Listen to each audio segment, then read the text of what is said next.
Good evening. Wasn't that wonderful, that performance by Orange Park Elementary School? I just have to say, my kids went there and 2 of my 3 sang in the chorus. One thought he was too cool, didn't. You have boys, I had girls. I can remember when my daughter was in that chorus there at OPE, yep. Yep. Please join me.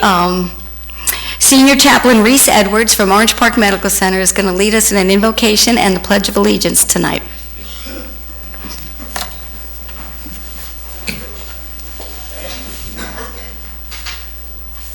Come to the mic.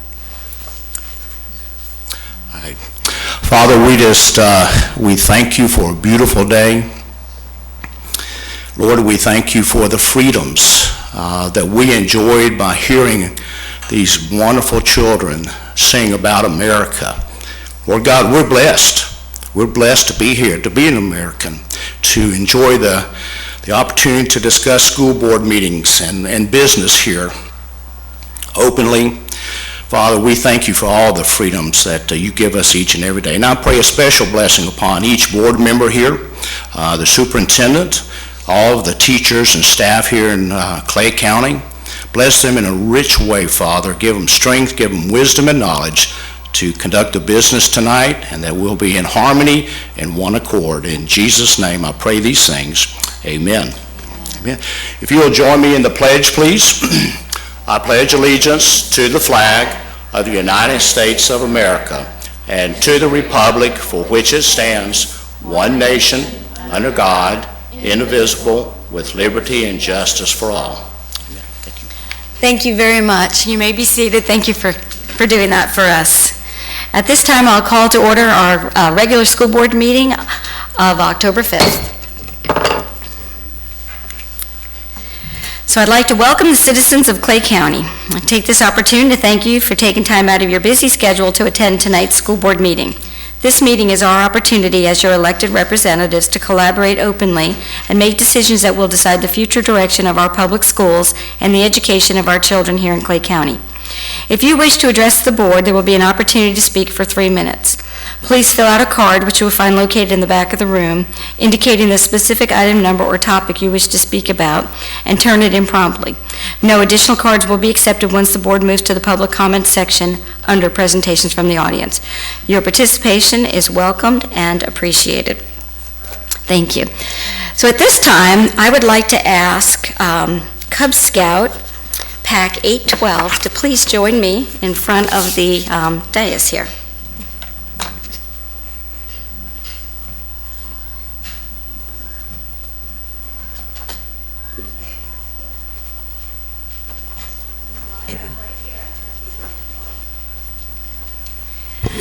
I had the pleasure of being invited to come and meet with Pack 812. Colleen, I don't remember your last name. Valenti. And the den leader is Colleen Valenti. And the boys are working on a badge called Building a Better World. And they had to meet with an elected official, a government official, or community leader and discuss an issue of concern to them and the community. This was such a bright group of children. They are young adults who, I told them, explain to them how the board works, how we have a chairman, how we have a vice chair, how we have an issue of concern, and then we have to make decisions not based on what we think for individually, but for the 36,000 children that we have. Recess was a big concern for them. But one of the topics we actually voted on was homework. Should we have eliminated homework completely, or should we have, the standard amount? What did we decide? We decided to keep homework, correct? The majority voted to keep homework. The other item was testing. Should we eliminate testing completely, or should we have it? And again, what was the verdict? We needed to keep testing because they knew that it was very important. And there's still some issues about the recess that, they were discussing, but it was really, it was exciting for me to spend time with them and to see their minds at work, because they brought up issues, especially with the testing, that we would have said. We would have said reasons why we need to have testing or homework for retention and things like that. So I just wanted to recognize them because they are going to be great leaders and they're making a difference in our community. And Colleen Valenti is their den leader, and I just want to present this to you for the boys and say thank you. Thank you. Thank you for so having much us. for coming. Oh, It was a please, pleasure. let's have a picture. Does the board want to come down? Why not?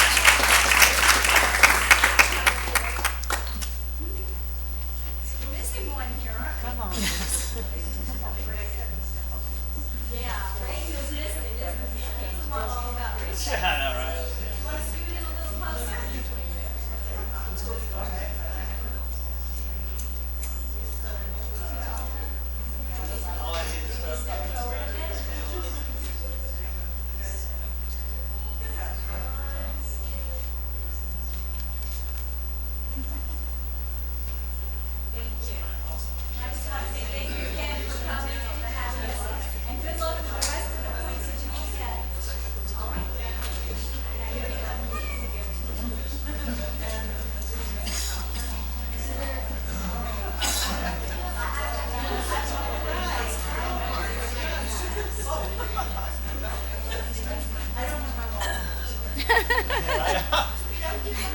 They should have brought popcorn. They could sell a lot in here, especially if they had a microwave to pop it.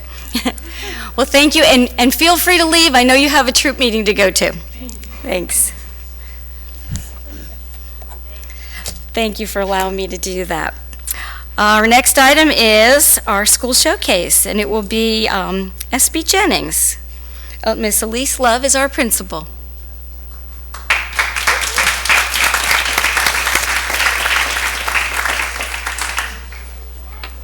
Good evening.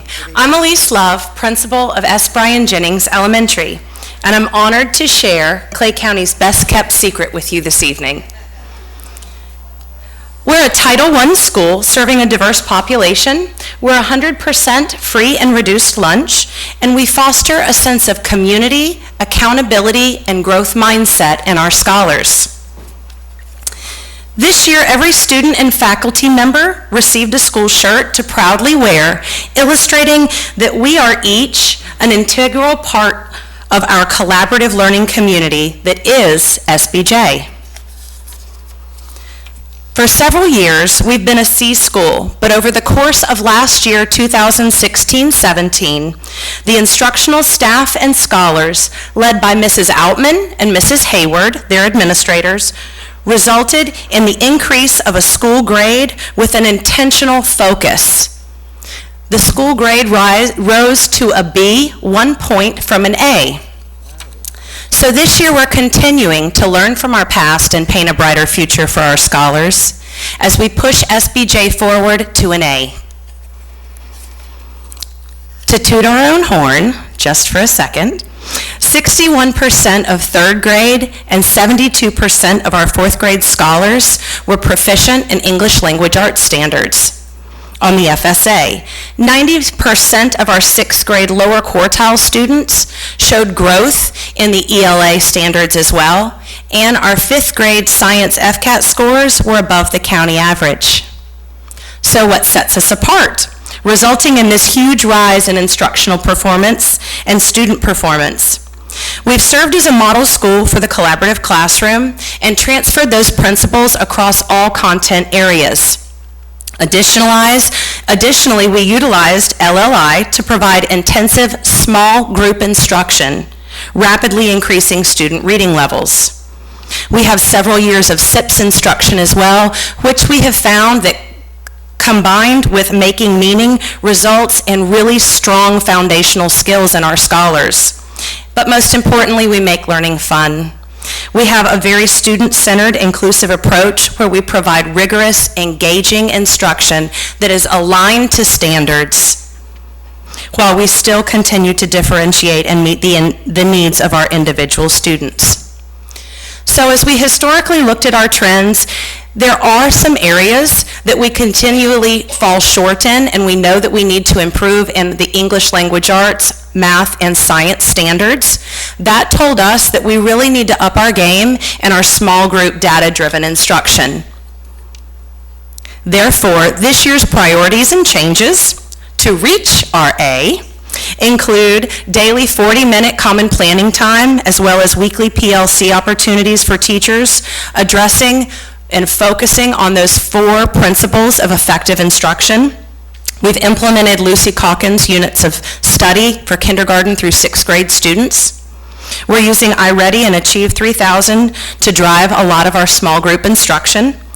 We're continuing with SIPS and LLI, and we've implemented the PBIS model at our school to enhance our culture and climate of learning and ensure that we're focusing on the whole child.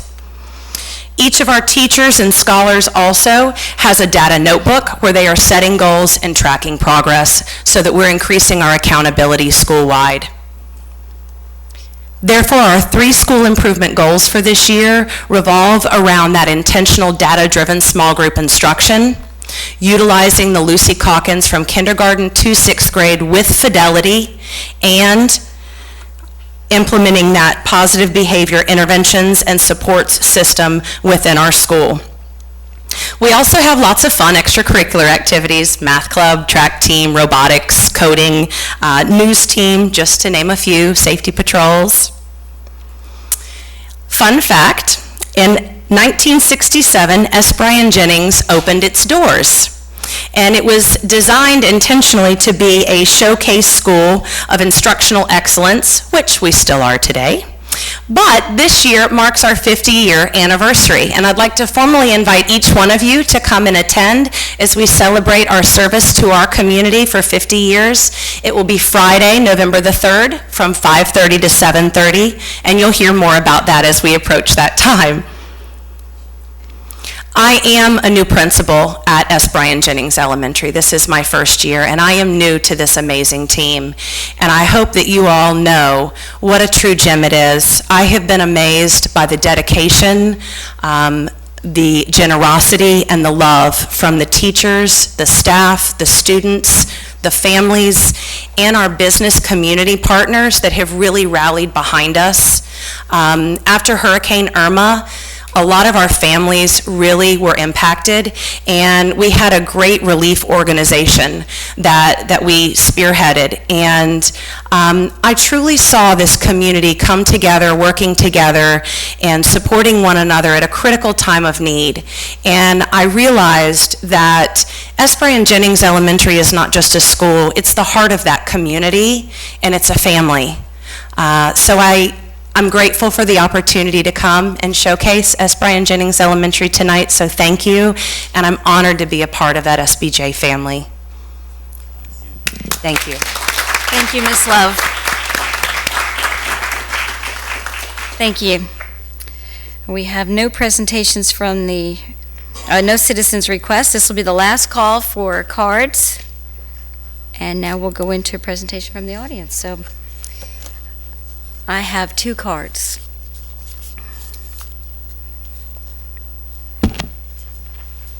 The first one is Chris Trahan.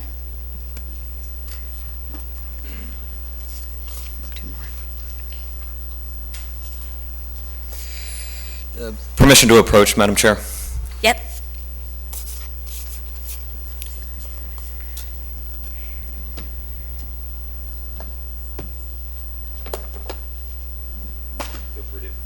Are you giving us homework? Yes, ma'am. This is our punishment for having him follow Dr. What was his name last year? Dr. Walsh. Dr. Walsh last week.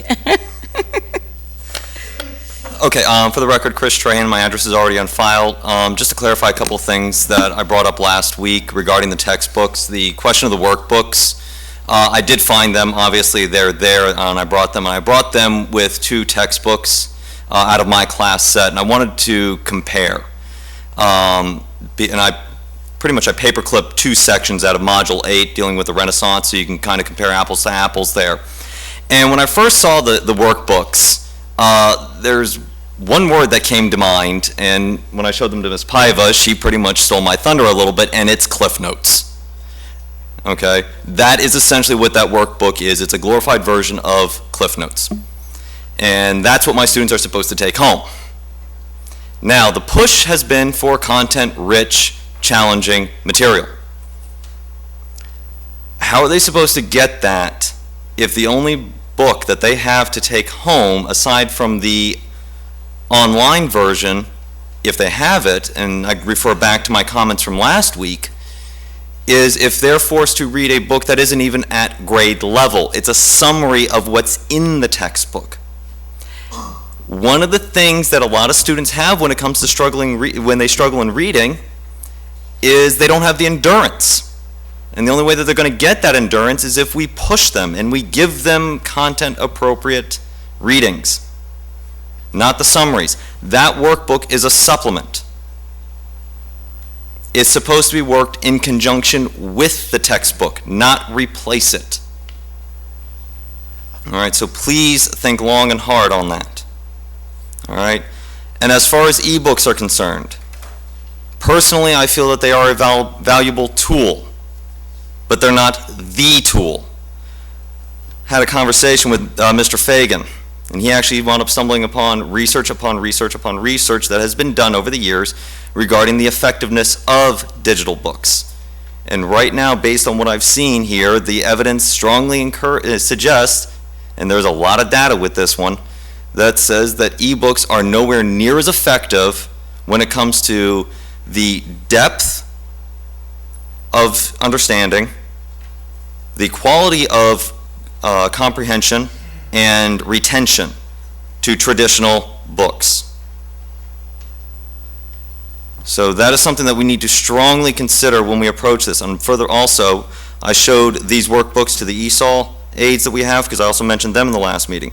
They were considerably underwhelmed about these workbooks compared to the textbooks. All right, so this is something that needs to be addressed now if we're going to service our students appropriately. Thank you. Can I ask a quick question? Yes, go right ahead. Mr. Trahan, Yes, ma'am. are you aware, or I should maybe ask you, Mr. Davis, these are consumables, I assume? Or will we be getting this every year that we have this particular adoption? Yes, ma'am. Through the chair, once again, this is what the committee selected, and this is a consumable workbook. Okay, may I address them? Yes. Okay, thank you. That is maybe something that we may want to kind of get the word out a little bit of. Thank you, Ms. Bowl, for bringing that up, because I was hearing chatter with other subjects, and Ms. Mayberry, I think econ may have been brought up as to whether or not these were consumable or not. So there's a lot of mixed messages as to what role or what function those workbooks are playing, and whether or not they will be replaced next year. And through the chair, and I'll make certain we send a communication out for that. We're also looking at what can we do for additional printing for those who may not have accessibility for online, so we can make, printing to be able to access, for students can have access in hand. So again, once again, I said last week, we're going to do a better job of making certain that the team of teachers and colleagues who are sitting in the adoption process identifies what students have and what teachers have, so we can mirror that, so we don't get into a situation that we're in. So, all valid points. All right, thank you, sir. Yes, sir. Thank you, Mr. Trahan. Our next speaker, Betsy Rieger, followed by Mr. Travis Christensen. Who's this speaker?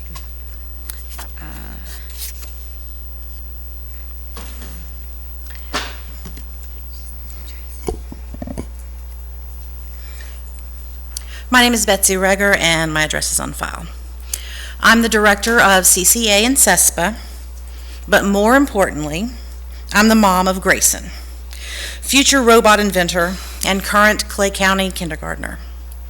It's my job as the director of CCEA and CESPA to advocate for the teachers and for the employees of this district. And as Grayson's mom, it's my job to advocate for the very best educational opportunities for him. Fortunately, this job allows me to do both at one time. Those responsibilities often overlap. I want to talk to you tonight about an issue that affects my members and my own personal kiddo, class size. In 2002, the citizens of this state voted overwhelmingly to limit class size in public schools. And in 2010, they voted again to to reject the notion that these limits should be based on school averages. Ignoring the voice of Florida voters, our friends in Tallahassee created legislation that allows you the flexibility to disregard the will of Florida voters and use averages to get around the class size limit. So what does that mean for teachers? Some are going to be well over individual class size limits, as long as some others are under. So some teachers are going to be spread very, very thin in overcrowded classrooms, while others have more quality time with their students. Are their evaluations adjusted to make up for this? No. Do our overloaded teachers receive more planning time so they can grade those extra papers and plan lessons that address each of their individual students' needs? No. But more importantly, is it okay to diminish the educational experience of the 21 or 22 kiddos in Grayson's kindergarten class just because a first grade class down the hall has 15? We've all heard that old saying that just because you can do something doesn't mean you should, and it applies here. As a teacher, as an advocate, as a mom, I know that using averages for these class sizes is wrong. As teachers, we don't stop trying to move our struggling students because our high performers are going to pull our average up high enough. This should not be a game of averages. Every single student deserves the best teaching and learning conditions every single year. Grayson is not an average. He's an individual little person. He tells mean knock-knock jokes. He has a passion for science and robots. I don't think he cares if he ever learns a sight word. At times, he's a handful.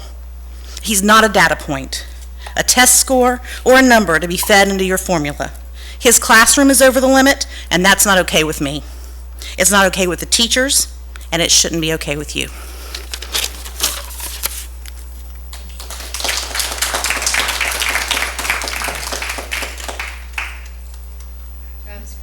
Our next speaker is Travis Christensen, followed by Cheryl Brown.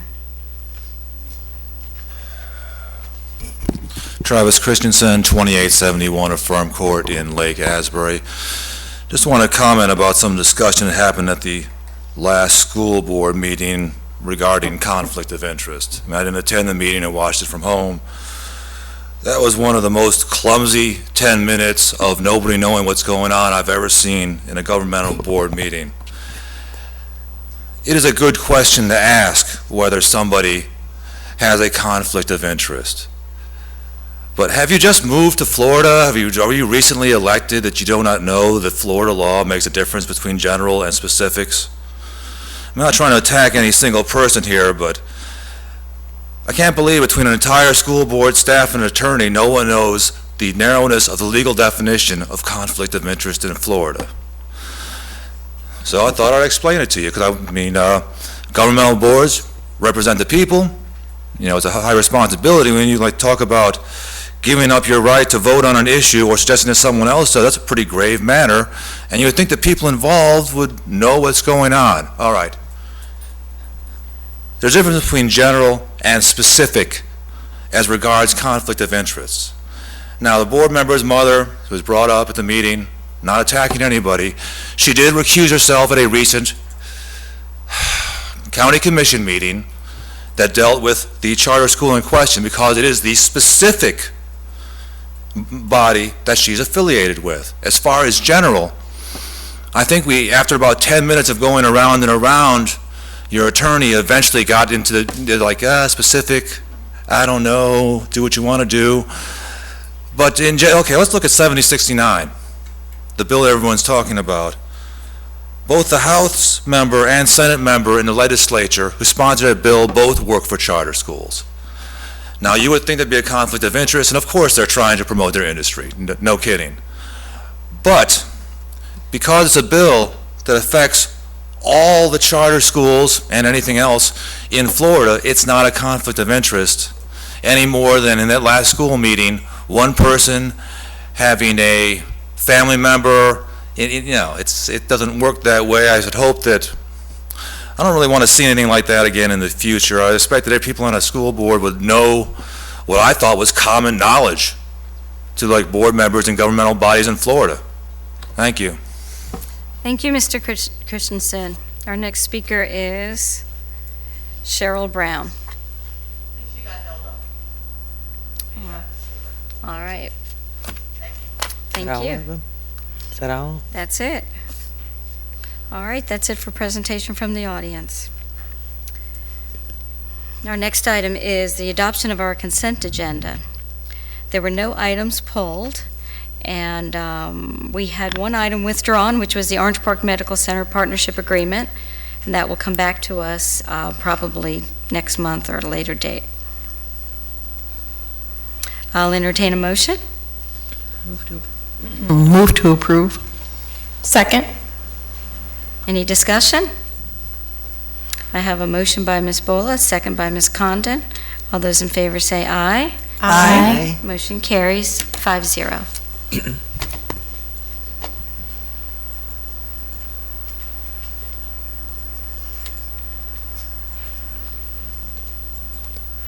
Oh, dear.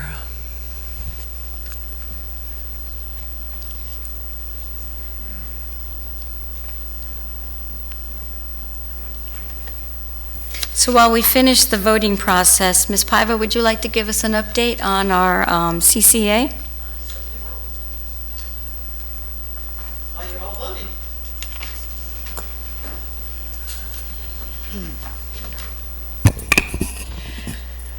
Good evening, Renly Paiva, President of the CCEA.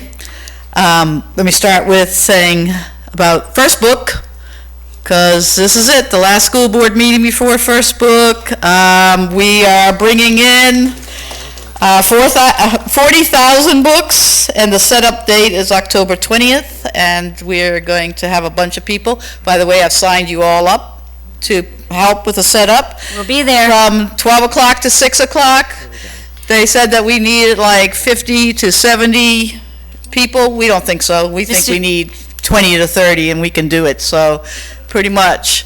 Ms. Paiva, Mr. Davis will spend the night and guard the books. Mr. Dieters has already That's what I got got his signed last tent. time, I thought. He's got his tent and his cot, and he's very excited to do it, and he's a Tennessee fan, so he's actually giving up some of his all-weekend Tennessee things. I know Alabama doesn't care, but he wanted to throw that in.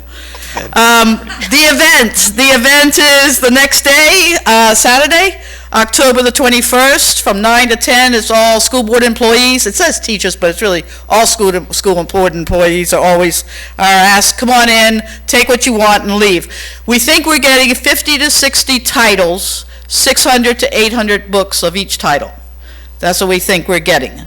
And they're also not going to be mixed bags, so it's going to be easier for us to sort. They're coming in cartons with titles. So they've asked us to get tarps, so my treasurer is going out to buy some different colored tarps, so we can put on the floor, because it's too heavy for any tables or anything, so the books are actually stacked on the floor. So we're extremely excited about this. So from 10 to 4 o'clock, it's open to every parent, every child, or anybody. Come and get your books. And, you know, we don't really have limits at all. I just make that stuff up as I go along. I have also told principals when I've gone to schools and seen them, if they were smart, they would get themselves a van and whatever, and at 4 o'clock, any books left over, take them for their libraries. Just go and take them. We do not want to store them. So I don't know, Mr. Davis and I'll be fighting, because I'll be leaving them there. So, you know, possession is 9/10 of the law. So we are extremely excited of doing this. We have a lot of help. St. John's president and both their unions over there are coming. Tracy will be here. FEA is sending people to help. So we have a lot of help, as long as we have the forklift and the pallet things, and I think that Mr. Davis was good with all that, or? Yeah, and through the chair, Ms. Pye, I don't mean to interrupt you, I know it's your time. We will also check, and I don't know the answer to this, and Mr. Hans and Dr. Kemp will be able to tell us, if we have tarps, there's no reason for you to go buy them. We may have Are tarps. they color-coded and cute? Oh, I'm out of that one now. You have to buy those. Not the tarps, Okay, I'll take it all okay? back. I don't want, they've probably been used for, gross, on our clean books. No, that ain't happening. Scratch what the superintendent just said.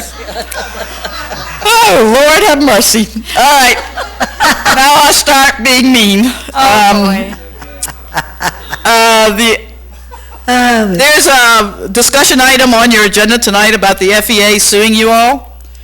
We are the FEA, if you didn't know that. So we're giving you books, now we're suing you. About the Best and Brightest Scholarship on the grounds of age and race discrimination. This isn't about the highly effective $1,200 and $800 or whatever it is. This is about the $6,000. And of course, you know, when people pass laws, they divide us because I'm sitting in a table where all of them get the $6,000.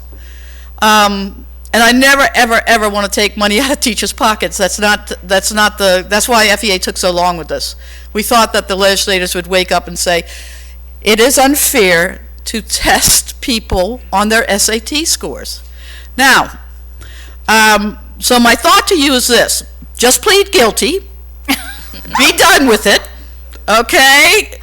Clay just says, we're guilty, leave it alone, don't worry about it. I took my SATs in 1970 on a slate board. They're still looking for them.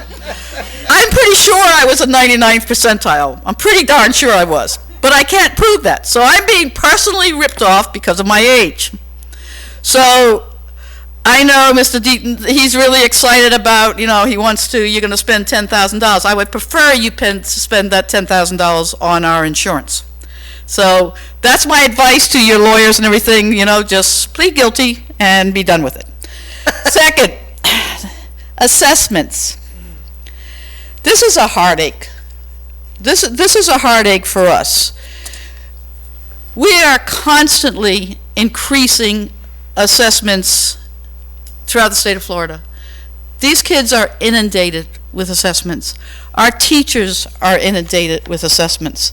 This assessment calendar that is presented to you is clearly a huge increase from the assessment calendar that was presented to you last year.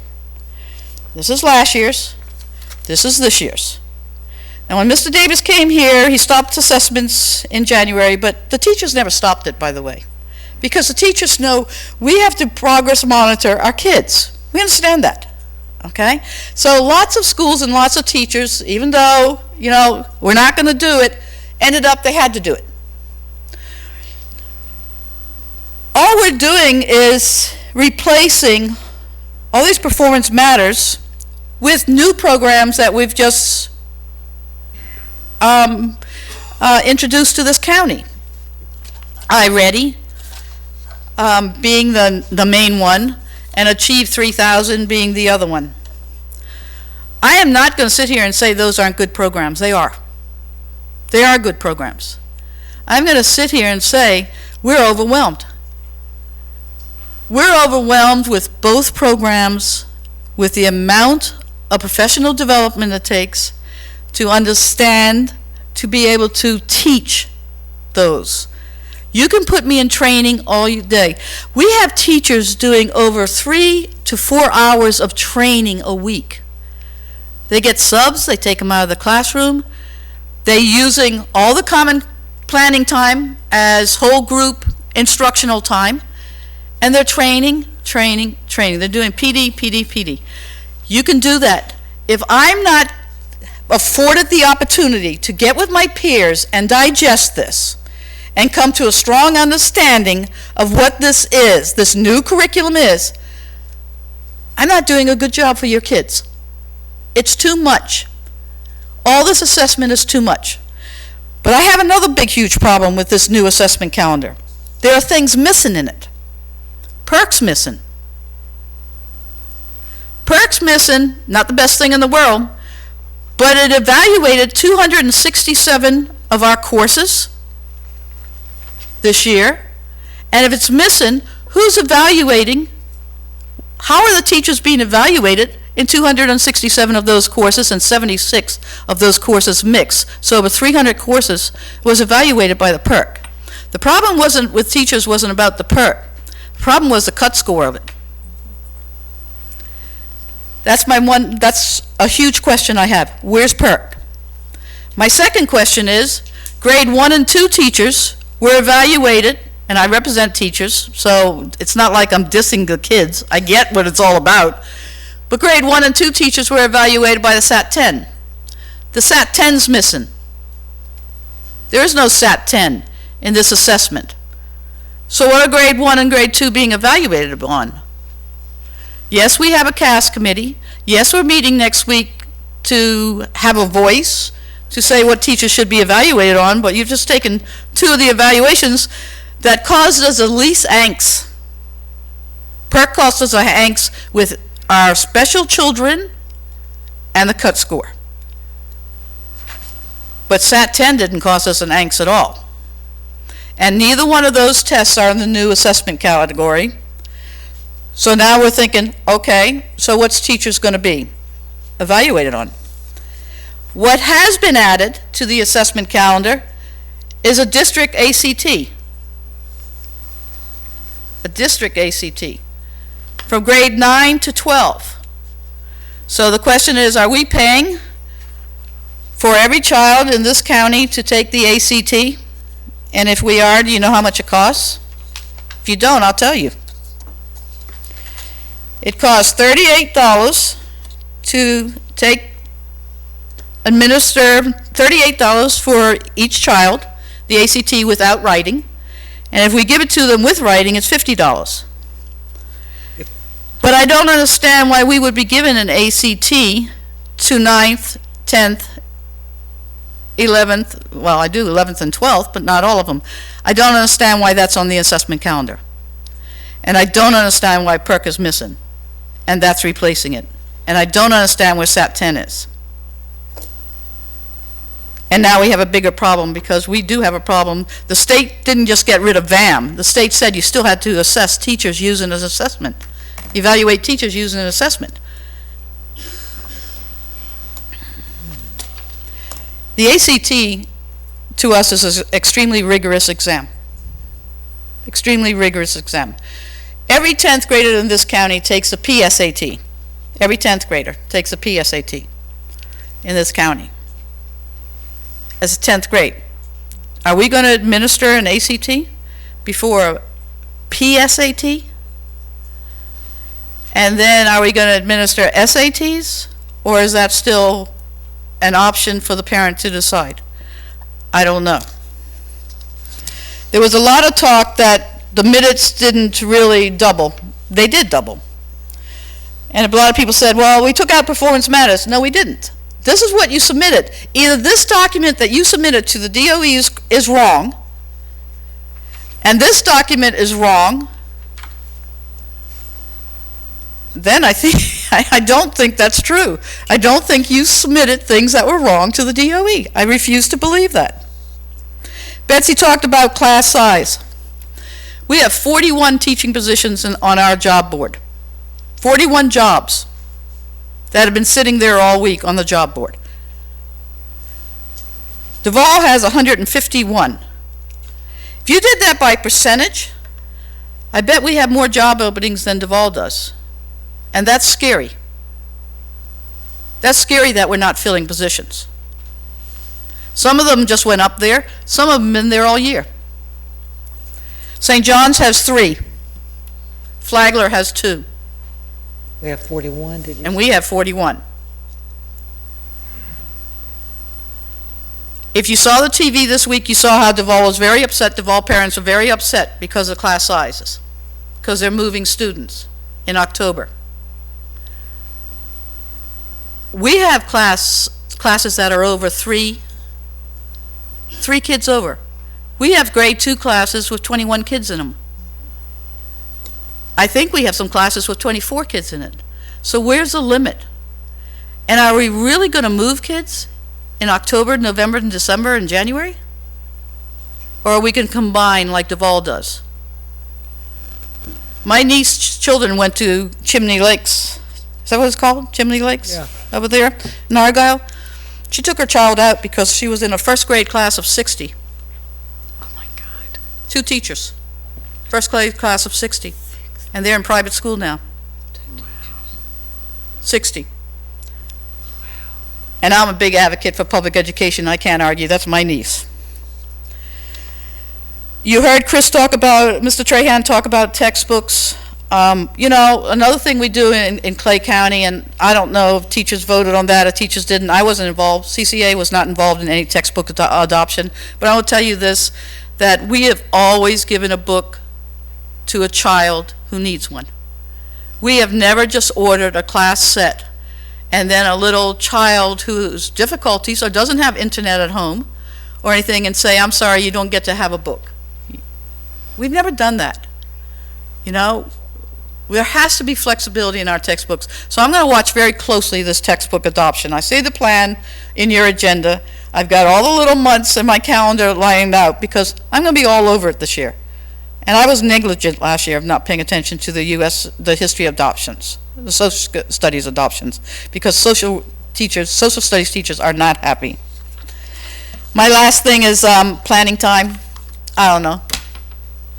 I really don't know. You passed on June 1st, you passed Common Planning PLC time. We have tons of schools in Clay County, and this is right from the principals, they're trying to put out all these new programs, iReady and everything, so they want to talk. But we don't have any time for teachers to plan. Teachers don't have any time during the contact day to plan. Teachers don't have any time during the common planning. There's no such thing as common planning on what you accepted. What you put in your calendar as Common Planning PLC time, it does not exist. And to pretend it does is wrong. And the teachers are upset about it. And the teachers are upset that they're getting this training. This training's good. PD's good. Principal's doing a great job. Everything they're saying is good stuff. We have no time. So if you want these new programs to implement, and you want all these new ones, and if you do see a rise in ours, if we do go from 12 to 6, I doubt you know which program took you over, because there are too many variables. And every time we think we've mastered something, we have something else to do. And that's the problem. That's the problem. And somewhere it has to be addressed, and somewhere we have to feel like we're being heard. Fool me once, shame on me, fool me twice. No, fool me once, you know which it goes. That's the way it goes. I'm tired. Bye now. Thank you, Ms. Paiva. At least you weren't throwing it at us. The lawsuit, like I said, Mr. Davis, she really had some very valid points. I would like to ask that you, and I know she's brought them up before, and we've gone, we've explained and we've listened, but I'd like to ask you to look into what, I know you're taking notes diligently over there, so please look into all of this. I will, absolutely. And The common planning, and I think we probably all have many phone calls about VAM and the cut scores on PERC and whatnot, so we're hurting our teachers, and we need to do something about it. So please look into it for us. ma'am. Thank you. Is there, Ms. Dixon isn't here, is there anybody here from?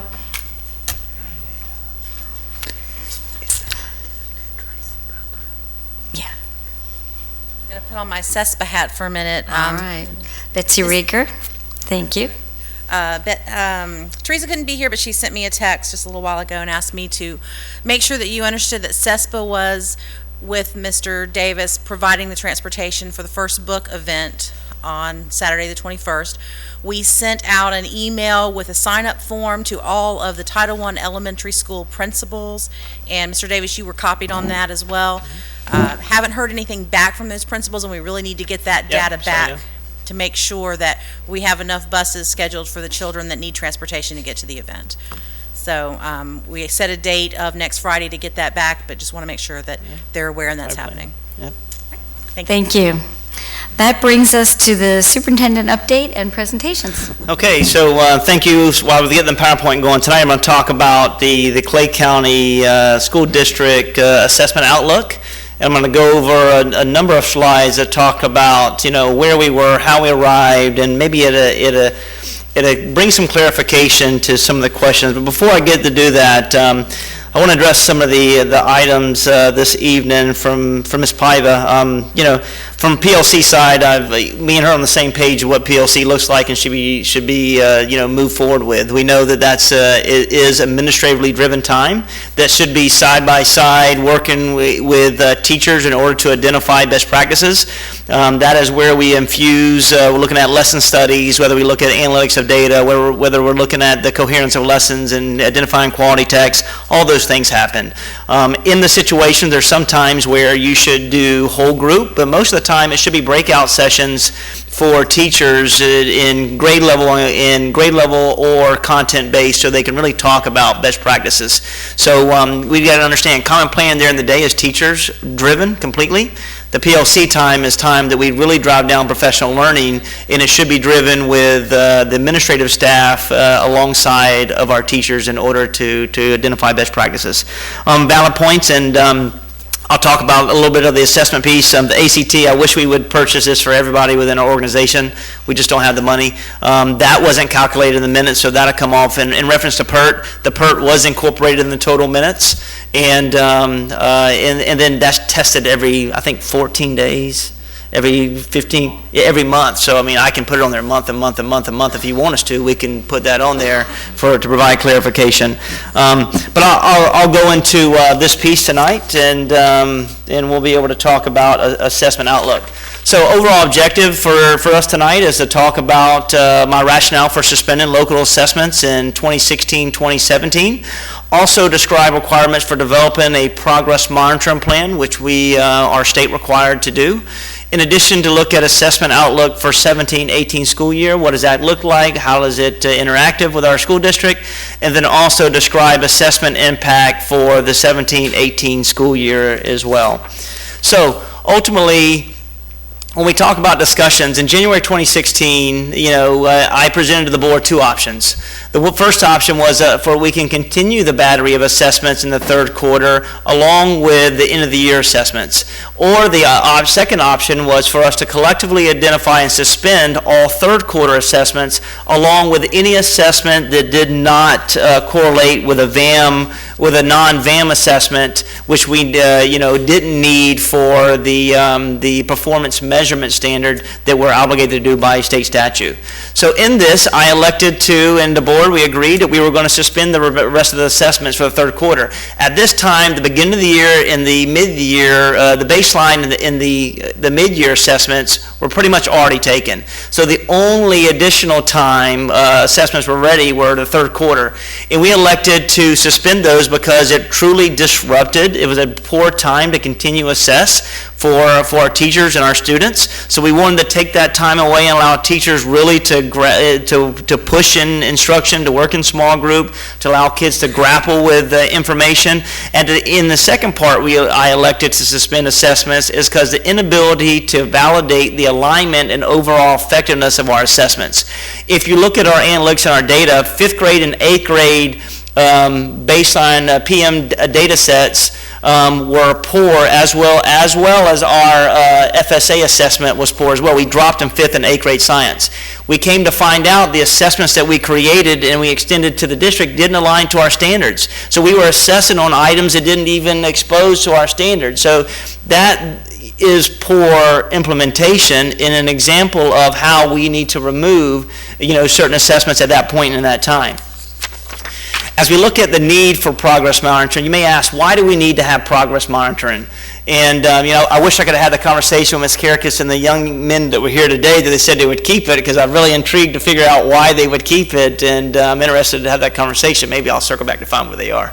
But ultimately, there's definitely a need because state statute requires us to have a progress monitoring plan. It requires us to have feedback to our students and to our parents to and helps our teachers to let us know whether or not students are moving forward academically. It also allows us to track student mastery from one grade level to another. It allows us to, where we all know that learning is cumulative and we don't want to have gaps from one grade level to another grade level, so it gives us true indication of data sets. It provides opportunities for information for students and teachers and parents to be a part of an informational cycle in reference to allowing us to know where their kids are academically. It allows teachers to use analytics that so they can drive the instructional process, so they know where kids are at any point in time on any given standard. And then it allows educators to really to determine whether or not what they have taught was ultimately effective. Did they teach it well? Did they need to reteach it? And reflect on their practice academically. We know that when we get teachers and students involved, we want them to really to understand where they are so they can set personal goals and they can have benchmarks for short-term and long-term goals, and these assessments allow us to do that. You may ask the reason why on the right side is the first is to comply with state statute, which is our requirement. And for us, in what we did this year and what the board approved 5-0 with iReady and Achieve 3000 is for us to select research-based tools for us to help our learners in order to identify where they are, to scaffold instruction, to not only in lessons to allow them to meet grade level expectations, but also have enrichment expectations as well. And then it allows us to have a tool that's a predictability. So at the end of the year, we're able to see, we have a baseline, a mid-year, which progress monitoring plan to the end of the year. We're able to see where we are at the end of the year to have predictive measures of how well our students are going to fare on the FSA. And the FSA is a true indication of whether or not students can be successful at grade level standards. And then ultimately the last part is for us to be able to use data to inform the instructional practice within the organization.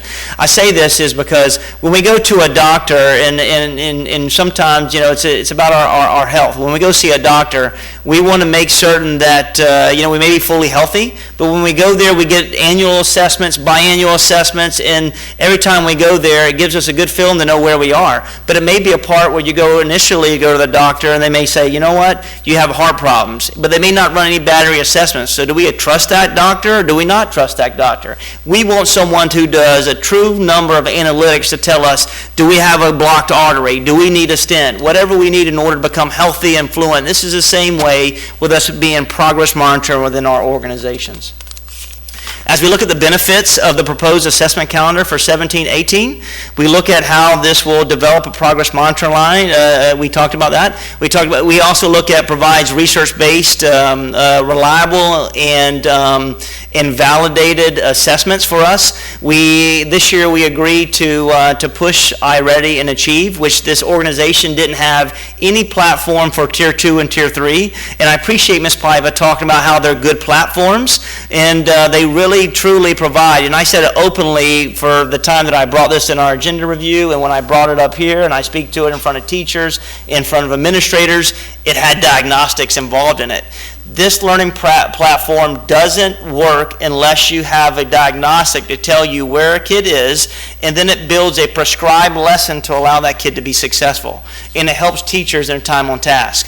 In addition, it also provides resources that maximizes instructional time. No longer do teachers have to spend countless hours grading assessments, then taking all that time, and then building a small group instruction, which takes time to have fluent kids. If they're fluent groups, I can't even tell you the countless hours it would take. It's taken teachers in the past in Clay County in order to do that. What this does at this battery assessment, it immediately gives a diagnostic to allow us to identify a kid's readiness level, and it puts kids in groups, a grouping, and gives them a personalized, individualized, prescribed pathway that shows them their progression to meet grade level expectations and move on to have enrichment expectations. So teachers, they don't have to put kids in groups. They don't have to grade all these assessments. It does it for them. And additionally, not only with kids interacting with a technology standpoint, bless you, it also gives teachers the opportunity to says, Addison Davis has a problem with decimals. Addison Davis has a problem with polynomials. These are the strategies that Addison Davis needs, and it builds a learning path. These are the resources you pull for your small group instruction. It is all done for teachers. So while we say, well, hey, we have all this time that we're spending on assessments, and it's really not, and I'll show you a breakdown in a minute, it's saving teachers countless hours of planning, of creating small group, of pulling data, all those types of things. And in addition, is just a predictability. We didn't have assessments last year that were really predictable to tell us whether or not kids are working and are able to be proficient on the FSA and EOC. So by having a beginning of the year, mid-year, the end of the year, we can tell and come back and say, Addison, we used this product. You know what? This product didn't work. What's going on with it? Do we punt it? Do we keep it? That's why we That's why we put the language in our contracts to be able to determine the overall effectiveness. And at the same time, it provides learning paths and scaffolds instructions for all of our kids. iReady is an adaptive tool, like I said, that identifies strengths and weaknesses. It also is a diagnostic that adjusts, for every student. So if Addison takes a question, answers a question, and that question he gets it right, and it calibrates whether or not it's easy, that next question automatically increases the complexity to have stretch. That stretches the cognitive thinking of that kid to push them intellectually to be on grade level and beyond. At the same time, if Addison doesn't get that question, it also digresses and gives enough scaffolds down to let Addison have a sense of success, and then builds that capacity as we move forward. It allows us to have a 30,000, this information allows us also to have a 30,000 feet perspective on where we are as a district. We didn't have informative data that aligns in the past. This allows us to do so and really differentiate instruction, which is difficult to do in a classroom.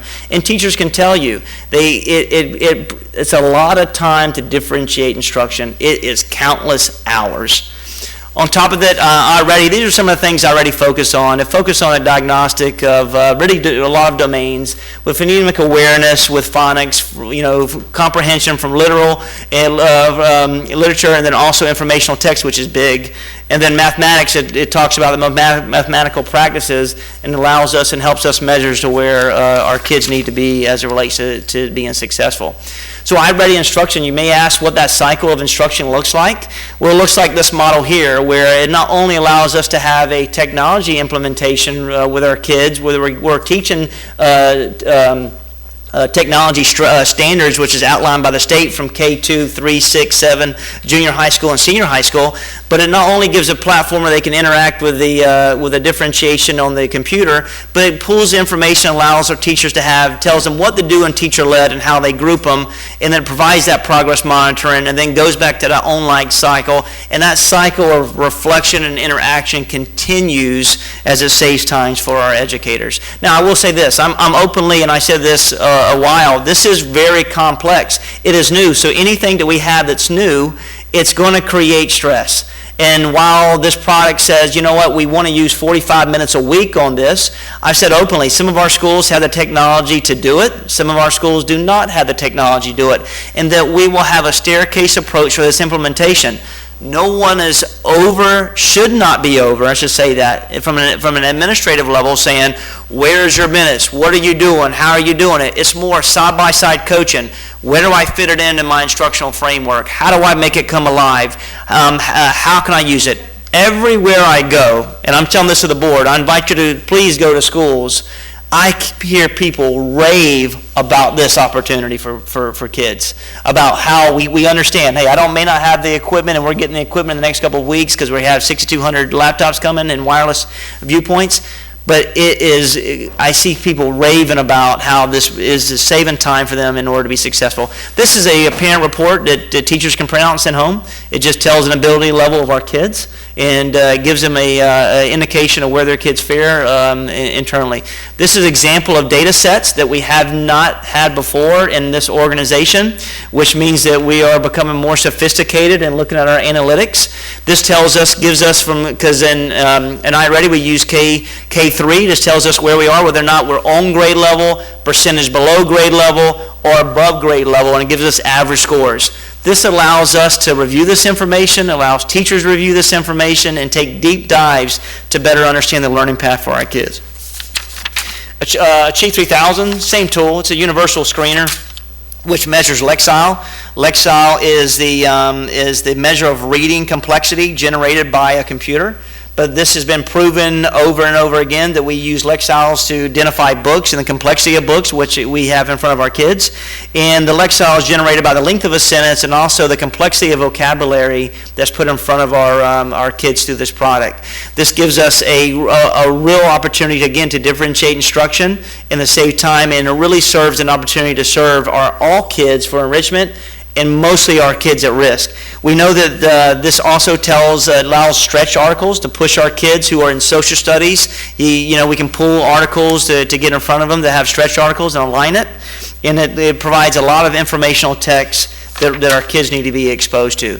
This is an example of analytics that it comes with Achieve 3000. It gives us by grade level what our average is. And as you can see from 4th to 10th grade, our average, we're in the approaching standpoint, which means that we're at really good for the beginning of the school year that tells us whether or not we're on track. And we're moving in that direction to get to a point where they even meet or exceed as they transition to be successful. As you see, I wanted to explain 11th and 12th grade. I wanted to note we are only in intensive reading for 11th and 12th grade, so that data should reflect that we are far behind in reference, because these are kids who are 2 or more years behind in these classrooms being exposed. But the good thing is they're being exposed to exceptional craft every single day. So what are the benefits in Clay County? These activities engage students at a high level. They provide, custom fits. They also look at high-quality instructional approaches. They fill standards gaps where may be needed. It provides update on progress monitoring, and it allows us to incorporate technology standards. And what does that do for our teachers and leaders? It differentiates instruction, and it saves time for that process. It saves time. It gives us a seamless connection for offline instruction, which is always a good aspect. And it also gives us reliability for the progress of where we are from a student's ability level within our classrooms. I sent this chart I may have sent this chart to our school board. This just tells us a comparison of where we are from the impact of last year's to this year's. I'll talk about the indication of what was presented to this organization. It just tells you the number of actual days that we are assessing from an internal standpoint and a state standpoint. And this is what I sent recently. And I'm sorry to inform, Ms. Paiva, I appreciate her spirit. What we sent to the state and what we actually implemented in what we approved in this board were 2 different documents. You approved, and I am not looking to look at last year, and I'm not trying to be disrespectful in that process. But last year in kindergarten, I believe that we said that they only assessed for 120 minutes, I believe, last year. And there's no way that it was only 120 minutes. I'll give you an example. Thank you, ma'am. 120 minutes, because you had Clay ELA Foundational Skills Assessment 4 times. You had 3 Math PM assessments at 50 minutes apiece. I already blew that number up immediately. 3 times. You had 3 Clay Wrights. So you had so many assessments already in kindergarten that those were 10 assessments that you didn't account for that we approved. And just wondering, we did Clay Wrights and Performance Matters in kindergarten? Oh, yes, ma'am. Fundamental skills. So on top of that, I mean, it goes on to look at the number of assessments. So these are the total number of assessments that we have seen. As you can see, out of the 14 areas that we were assessed, 6 areas the proposed calendar increases. 6 areas 6 areas it decreases, 6 areas it increases, and 2 that stays the same. I want to show you ultimately, and it gives you the time frame of percentage of time that we spend assessing within our school district. So this is something you need to see. So with that assessment, and I say that, this is all information relevant that I've got from the assessment division. So when we look at this, these are the number of assessments that were given in 16-17 and the number of assessments that I am proposing for 17-18. And what I'm proposing is for us to use what the board approved, 5-0, that are valuable, reliable, and equitable assessments for our students. And let me give you an example in first grade. In first grade, we used foundational skills assessments, we used progress monitoring math, Clay Wrights, all those assessments. It came up to 9 assessments. What I'm proposing is just to use iReady and Achieve, which gives you a beginning of the year, a mid-year, and some at the end of the year, which tells us we're down the number of assessments you had last year. When you do the totality of this, we're down 25 assessments than we were last year. that we're offering. And if you look at the minutes, if you look at K-12 assessment minutes, from last year, we had 11,000 minutes from K-12. This is not including Title I schools. And then this year, I'm proposing 10,000 minutes, which is a minus of 1,000 minutes overall from K-12. Percent of instructional time, we went from 1.5 of percentage time to 1.39, which is another decrease. And on top of that, while we have this great concern that we had all the local assessments that you did, every one of your Title I schools did iReady assessments. So not only did they do all the assessments that we added for local assessments, Title I school did every iReady assessment last year, beginning, middle, and end. So while we say we test so much, I'm not sure why anybody didn't address that. And me being transparent, I put every iReady, every Achieve, everything I can think of is on the hours. I got to figure out how to put it in there in Sat 10. Got me on that one. Got to figure out that. It's on there. And you know what? Honestly, I could have gave this board and everyone the same what you got last year. And I could have said, hey, we're not going to put iReady and Achieve and all those things on there. But you spent a lot of money on that. I put a lot of investment and said, hey, I think this is valuable, high-quality assistance for our kids and products for our kids. So let's move forward with it. And I was openly and just put it on this test calendar because it's the best thing to do, and it gives us information and it saves times for teachers. So I wanted to give you this information that shows kind of the ballpark of why we're doing more, but we're doing less conversation. So you can have it.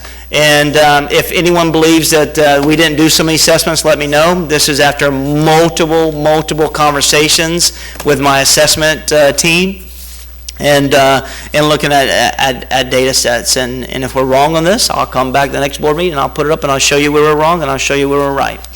And then I'll leave you with this. One of the most powerful high-level strategies for improving teaching and availables to our students is make sure we have frequent, common, high-quality formative assessments that help students develop agreed upon knowledge and skills. So we have aligned standards, aligned products, aligned work. And that power of assessing that we can't have teaching in isolation, learning in isolation, and assessing in isolation. Teaching drives learning, learning drives assessments, assessments drives teaching, assessments drives learning, learning drives teaching. That's all connected. And this is what you have to have. I am for eliminating as many assessments as I can. I can't honestly tell you that it is best practice not to use what we put in this calendar. It is best practice for the work that we have done in order for us to have a better picture of where we are and provide time for our kids. I'll leave you with this. This is a second-year teacher in kindergarten that I was at Grove Park.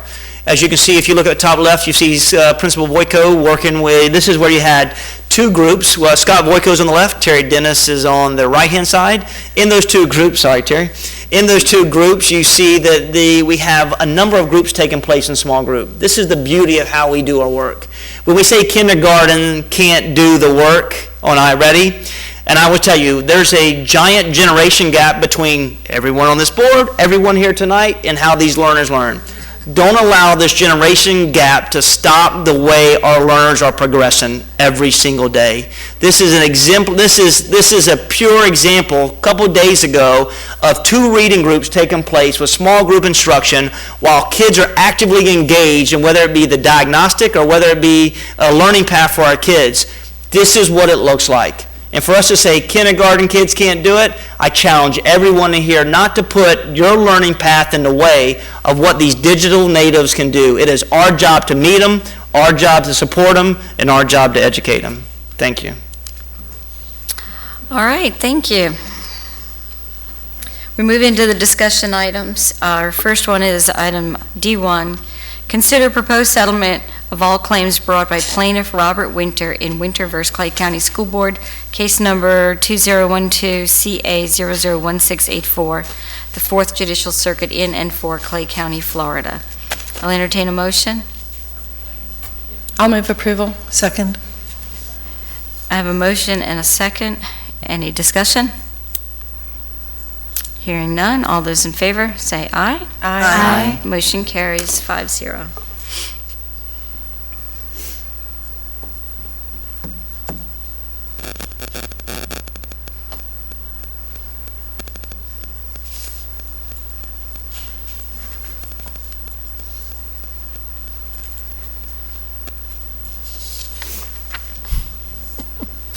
All right, our next item is D2, consider proposed settlement agreement providing for the dismissal of all claims brought by the plaintiff in Dries Homes of Florida versus School Board of Clay County, Florida, case number 2015-CA01154, 4th Judicial Circuit in and for Clay County. I'll entertain a motion. Move approval. Second. I'm sorry, Ms. Gilhausen, was that you? I seconded, yeah. Thank you. I have a motion by Ms. Studdard, a second by Ms. Gilhausen. Any discussion? All those in favor say aye. Aye. Motion carries 5-0.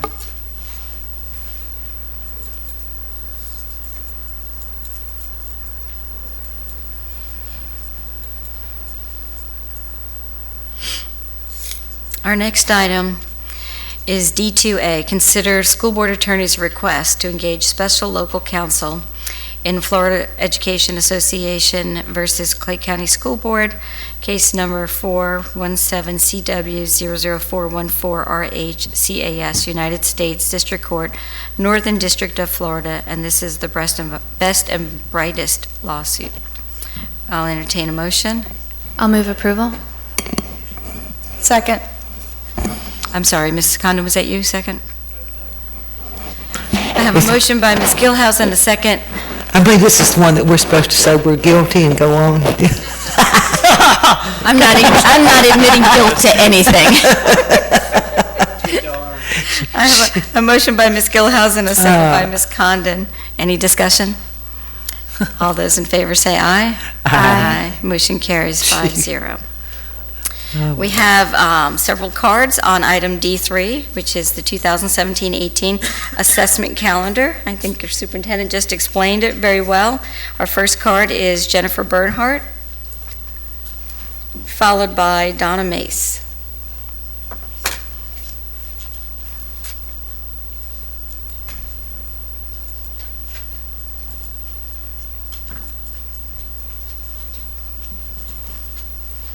Hello, Jennifer Burkhardt, 2765 Secret Harbor Drive, Orange Park. I just frankly just wanted to just go through my day with the testing situation, just to give you a little bit of insight. I actually was not even going to speak on this subject today, but after the day I had, I thought it was very pertinent since it was on the agenda. So first and foremost, I kind of luck out because I teach 10th grade first period and then 9th grade. So they don't have as much makeup testing as 11th and 12th graders have to deal with.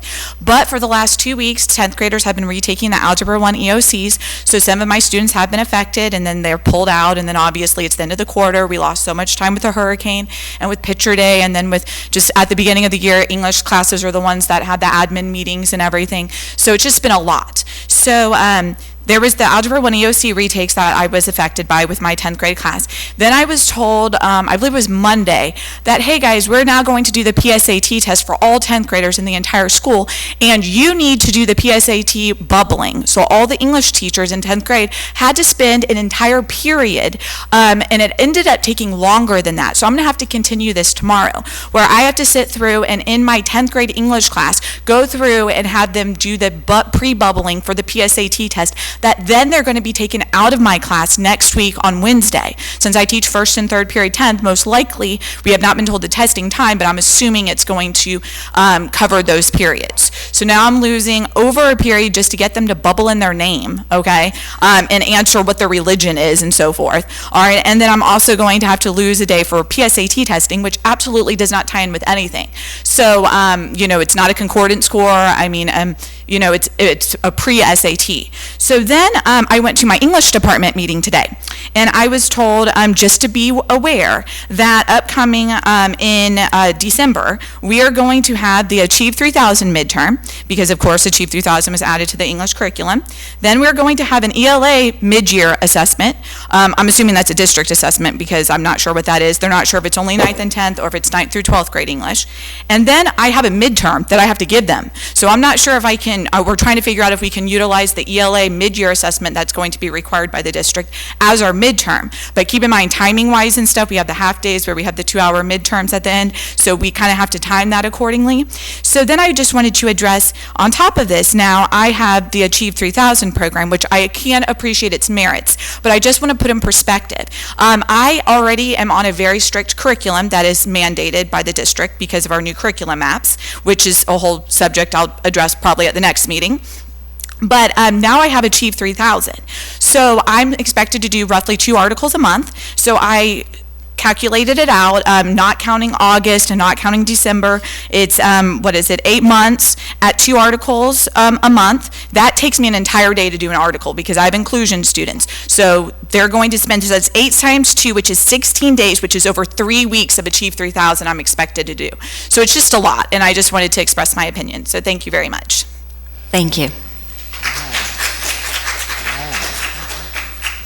Our next speaker is Donna Mays, followed by Chris Trahan. Donna? Donna Mays, address on file. I'm speaking tonight on behalf of Opt Out Florida and Opt Out Clay County. And before I even start, I do want to say that teachers have always monitored academic progress in the classrooms. They've always kept parents informed. They were able to do this without computers. They evaluate themselves daily, their students daily. When I go to the doctor, I don't have to go get weighed every day to find out if I'm losing weight. So we need to be careful how much we're asking these teachers to do. I am speaking on behalf of parents that are concerned that the computer programs are gathering personal information about the children, where it's going, what it's being used for. We read a lot about, that kind of thing on the news now, and they're concerned. They also want to know if the assessments on Achieve 3000 and iReady are being used as grades for report cards. And they want to say they don't always want their child taught on computers. That small group thing, that's really cool, but we don't want that to be the only way children are taught. The overemphasis on testing and chasing this test grade has led many of our teachers to have to eliminate projects and activities that provide students with an opportunity to be creative and imaginative. We want that to stay in the classroom. And a concern, our children that are sitting in these remedial classes in high school, I hope that now that we put them into these programs, we're going to track if it helps them. Because I see the same children going through school with my grandchildren who sit in remedial year after year. Year after year, they never sing in the chorus. They never play with the band. Unless we track and see if these programs are effective, we're wasting our time and our money, and we're losing children who could grow up, will grow up, and be productive citizens, but they may not ever be as happy as they could have been because we've always remediated and never allowed them to explore. So I don't want that to happen in Clay County. I want us to watch that. I want us to make sure that the goals we have in place for our students are for the whole child and not just for a test score for our district so we can sell real estate. Thank you. Thank you. Our next speaker is Chris Trahan, followed by Laura Mayberry.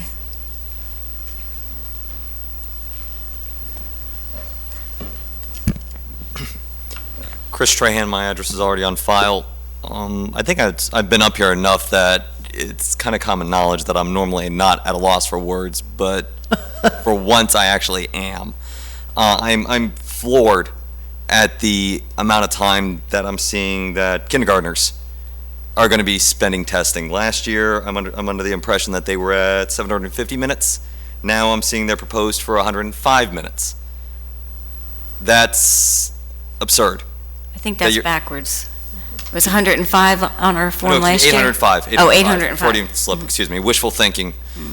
But, I mean, that kind of an increase is preposterous, that you're expecting a kindergartner to spend that much time in front of a computer.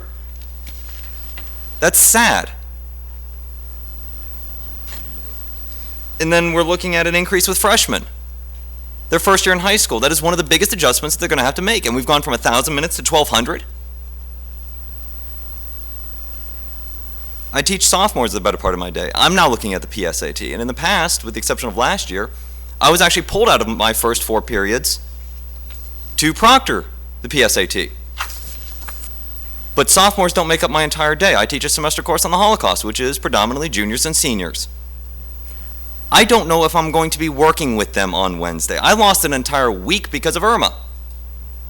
That is a huge chunk of time for a very complex period of history in a semester course. and we are being forced to administer a test that, in most cases, based on what I saw when I was proctoring it, sophomores aren't ready for. That does absolutely nothing towards our evaluation, school ranking, or anything. It's a waste of time. If a sophomore wants to take it, by all means take it. It's there to see if they're ready for the SAT. But it does not need to be a universal test, especially when we're looking at the expansion of Achieve 3000, because I'm already having to compete with that now too. It's too much. How can we function when we're being spread so thin? With all due respect, back off. Let us do our jobs. Thank you.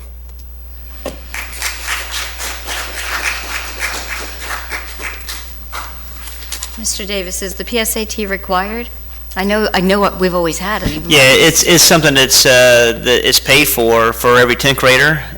It is not required, but it's best practice across the nation, and it's a true predictor of for students to be. And maybe it's not designed for teachers. It's designed for kids. It's for us for them to get exposure to get ready for national merit in the 11th grade. So for us to take time to help kids get exposed to a high level of assessment, we can take the time to do that, and it allows the 10th graders to do so and then prepare them for 11th graders. We want to have an increased number of national merits and get them ready to be college exposure and college ready. But it's paid for. Our next speaker is Laura Mayberry. Can I ask a quick question on that note? Is it not something that we could do after school hours? Because I know that when you go to take the SAT or the ACT, it's usually a Saturday morning. Why would we not treat the PSAT the same way? Yeah, the biggest thing is, let's be honest, students won't come, and we will miss a giant part of our student body trying to administer this assessment, and it's given, so we don't want to chase kids on this assessment, and so, I mean, I get it, I understand it, we want to get one more day of instructional time, but the one day is, I think it's instrumental on the part for 10th graders. I just would like to at least explore that option, because I think the students that are most benefited by the PSAT are the ones who plan on taking the SAT or ACT later. And generally, those are the students who are going to show up on a Saturday to take it. Right. And I understand it, but I've got to protect equity for all kids. Some kids don't have transportation, some kids don't have the luxury of doing it, so we should be able to provide it during the school day. Mr. Connor, would you like to go to the microphone? Sorry, Miss Mayberry. You could have just stepped aside. You didn't have to run. He doesn't bite. Sorry, just wanted to add through the chair, the College Board requires that PSAT be on Wednesdays. You have 2 dates. You have the 11th and you have the alternate day of the 25th. So they require that it's done during the school day. Anything else that you want to add through the chair? Sorry. I'll say PSAT has a great predictive correlation for success in AP courses as well, so we can use that to predict what students would be successful when we schedule them. All right, thank you very much. Ms. Mayberry?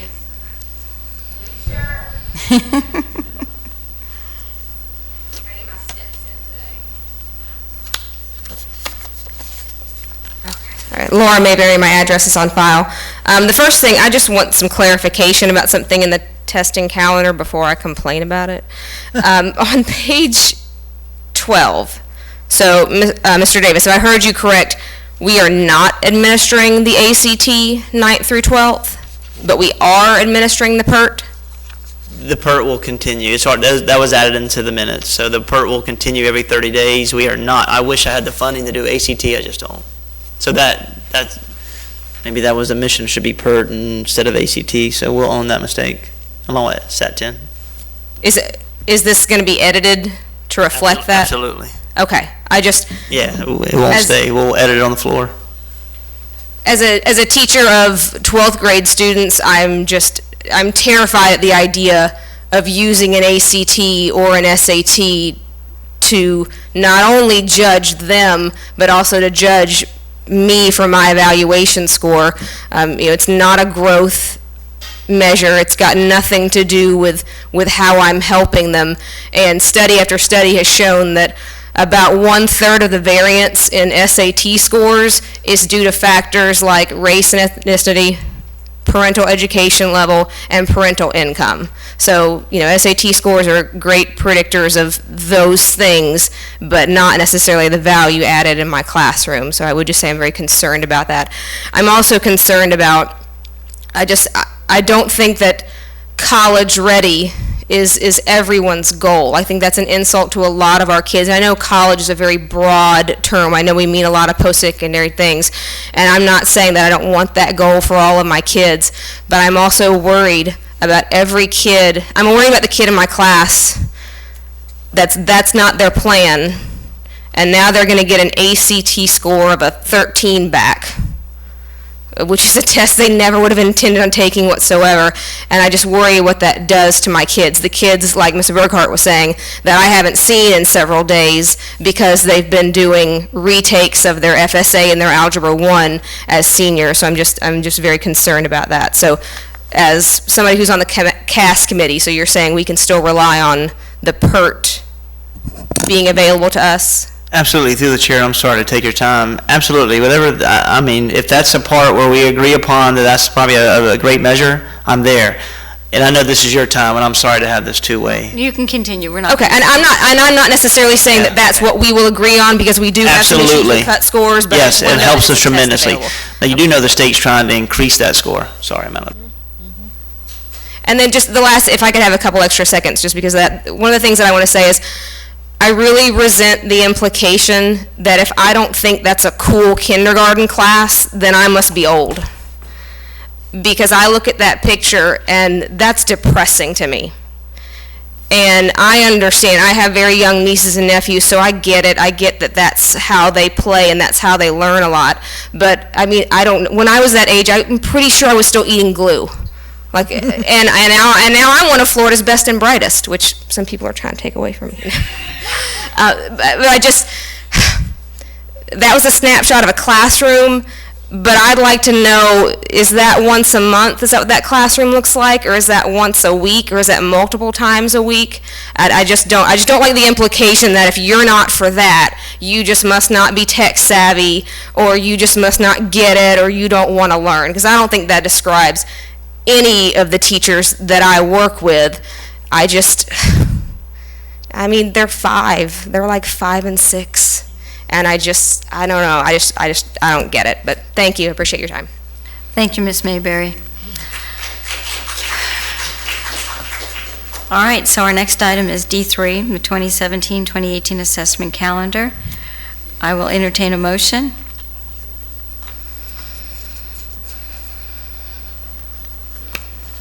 Item fails for lack of a motion. Mr. Davis, I think you probably need to get together with your CAS committees and maybe rework this somehow to, let's have discussion. It failed, but let's discuss and tell the superintendent that what we didn't say at the agenda review. Right. And let's tell them what we want to see. So exactly, I think that's going to help because, it hasn't been a secret diagnostic, and to be honest with you, you all 5 own that. You all 5 own voting for it. You all 5 own that there's a diagnostic along the way. There's many diagnostics. So now that I put it on the table, which is best practices, and I hope you don't veer away from a product that you spent a lot of money and approved on and tell people we're not going to use it, because without the diagnostics, this doesn't work. And the other thing is, so I'm appreciative of it. I'm open ears and because I can easily go back to my staff, but I don't want to leave here without each of you telling me what you'd like to see in this and how we're going to problem solve, because it's easy to say, hey, it's a problem, we over-test. I proved that we're testing less hourlies and minutes. I proved that we have less assessments. So I'm going to push back on each of you, respectfully and honestly, and push you to tell me what you want to see differently on this document. So I look forward to this conversation. I'll start if you don't mind. All right, go right ahead. I'd like to see a reduction in the number of minutes that we're testing, especially K through 2. That's my personal request. 90-minute assessments for kindergarten through 2nd grade, in my opinion, is excessive. So I'm not opposed to assessment, and I definitely think that we need a progress monitoring plan in place, obviously, to be in line with what the state requires, but I don't see why we couldn't trim that down. And, sorry. You and I have had this conversation all week. Thank you for I was calling. listening to everyone who went to the podium to talk about their days. I have to agree with what everyone was saying. There has been a lot that we have introduced to the general population of our teachers, our educators here in Clay County. I understand that the Title I schools did have iReady, that they are very well-versed in iReady, but all of the schools that did not have it are still learning it. And hearing back from teachers and saying, good program, you've heard it from people saying it's a good program, want to use it. It's still a new program. This has not been an easy year for anyone at this stage of the game. I understand the fact that we want to test our investment. This is an investment. It's a huge investment. iReady and Achieve 3000 are things that we've jumped into, that we've said, okay, we're going to trust this. We've talked about the fact that yes, this is a kindergarten class. And it's probably a daily kindergarten class, if I'm not mistaken. And given the opportunity to have centers in my class as a fifth grade teacher, when every fifth grade teacher is going to have 6 Chromebooks. But when I would bring in the one time, perhaps a week, that I could get that computer table or that computer cart, it was huge. Or even just 6 computers, it was huge. The future of our children is indeed going to be technology. I understand that. But teachers have to be able to have the opportunity to digest. And I feel that we're force-feeding a lot of our teachers at this stage of the game. Question about Achieve 3000, ELA, and mid-year, midterms. If those are all coming up truly, are we doing all 3 of those to the same group of students? That would bother me as well. I would sit back and say, wait a second, can I take a grade from Achieve 3000, which then, if I were a parent who wanted my child to opt out of a particular testing situation, then my child doesn't get that mid-year grade, perhaps, not certain, midterm grade. I understand all of the complexities of this. I've been a teacher who's tested. You and I have had the conversation, and I still came away from this feeling like it's still too much, and I'm not certain what can give. I know we need assessment. I understand the need for assessment. I understand the need that teachers, though, are able to determine how well they're doing.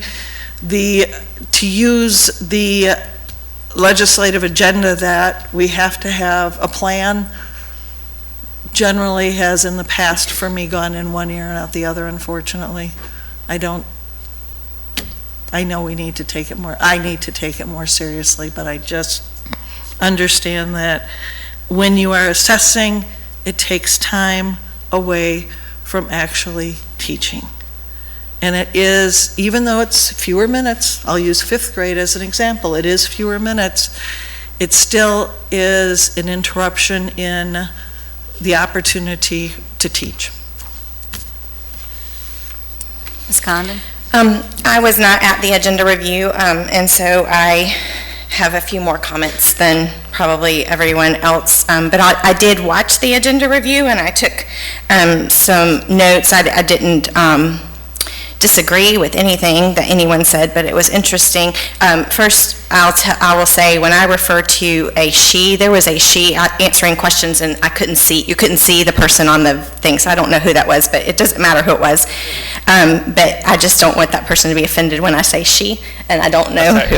Anyway, secondly, one of the things that I heard that was concerning, I think there's an overall theme that of one of my themes would be, I don't think we're ready. Because one of the things I heard was it depends on the device, and you all talked about touch screen versus mouse, so there's not a consistent method of determining that some of them were school-based decisions, so that was a concern. There were words used such as, we don't want to have brain drain or fatigue, and interestingly enough, and I'm going to use this teacher's comments, I had a teacher call me this afternoon and said, I can't, I would like my comments considered. And one of the things that she said that she sees with her kids, which are not elementary age kids, is exactly that you're not getting a good assessment of kids because they're fatigued on testing. So that brain drain and fatigue, they're not giving you the output that's really reflective of where they are. That was a teacher's words, not mine. Then I think that there's a bigger theme here of an ideological direction, because you want to move, you talk about the digital natives, we talk about moving into that digital pathway. We have a group of parents, I think growing, in our county that don't want that. And we've already talked about losing kids to private schools, losing kids to charter schools, and this is what the parents are looking for with choice. They want to have a voice heard, and so if we as a school district want to go that direction towards the more digital pathway, that's an ideological decision. Or if we want to go the other direction, because it directly contradicts, especially at the elementary level, the fact that we fought for the ability to do pencil paper testing. And so now we're doing all these assessments on the computer, and we told the state we want pencil paper testing. It's funny, Ms. Mace, it seems like she was reading my notes, because I had written down diagnostics have always been done, and they've been done on paper. And one of the things that, as a parent, I always appreciated when my kids were in younger elementary school especially, I worked full-time, 60 hours a week. I didn't have time to always go in and meet with the teachers, but papers came home in the backpacks, so I could see what they did on tests. And then if I had concerns, I could call the parent. And one concern that I have on this is, I believe in iReady and Achieve 3000, and that's why I voted yes on those. I think they are great programs. I've talked to, last week I spent with board members from 9 other districts, and these products are used widely throughout the state for a reason. And so I don't have an issue with the products themselves at all, but I have a concern about how are we letting parents see what their kids are being tested on, having conversations. The word diagnostic to a parent can be alarming, and so I think we have to be careful about that. We talked about, Mr. Davis, you talked about your doctor. One of the things Americans clearly have been for the past 5 years passionate about is being able to choose their doctors, right, with the healthcare debate. And I'm not interested in getting into the healthcare debate tonight, but parents want to be able to choose their doctor. And why do we choose different doctors? Because they provide they meet different needs for different people. Some doctors will spend time talking with you. Some doctors do lots of testing. So I think that it has to be individualized. I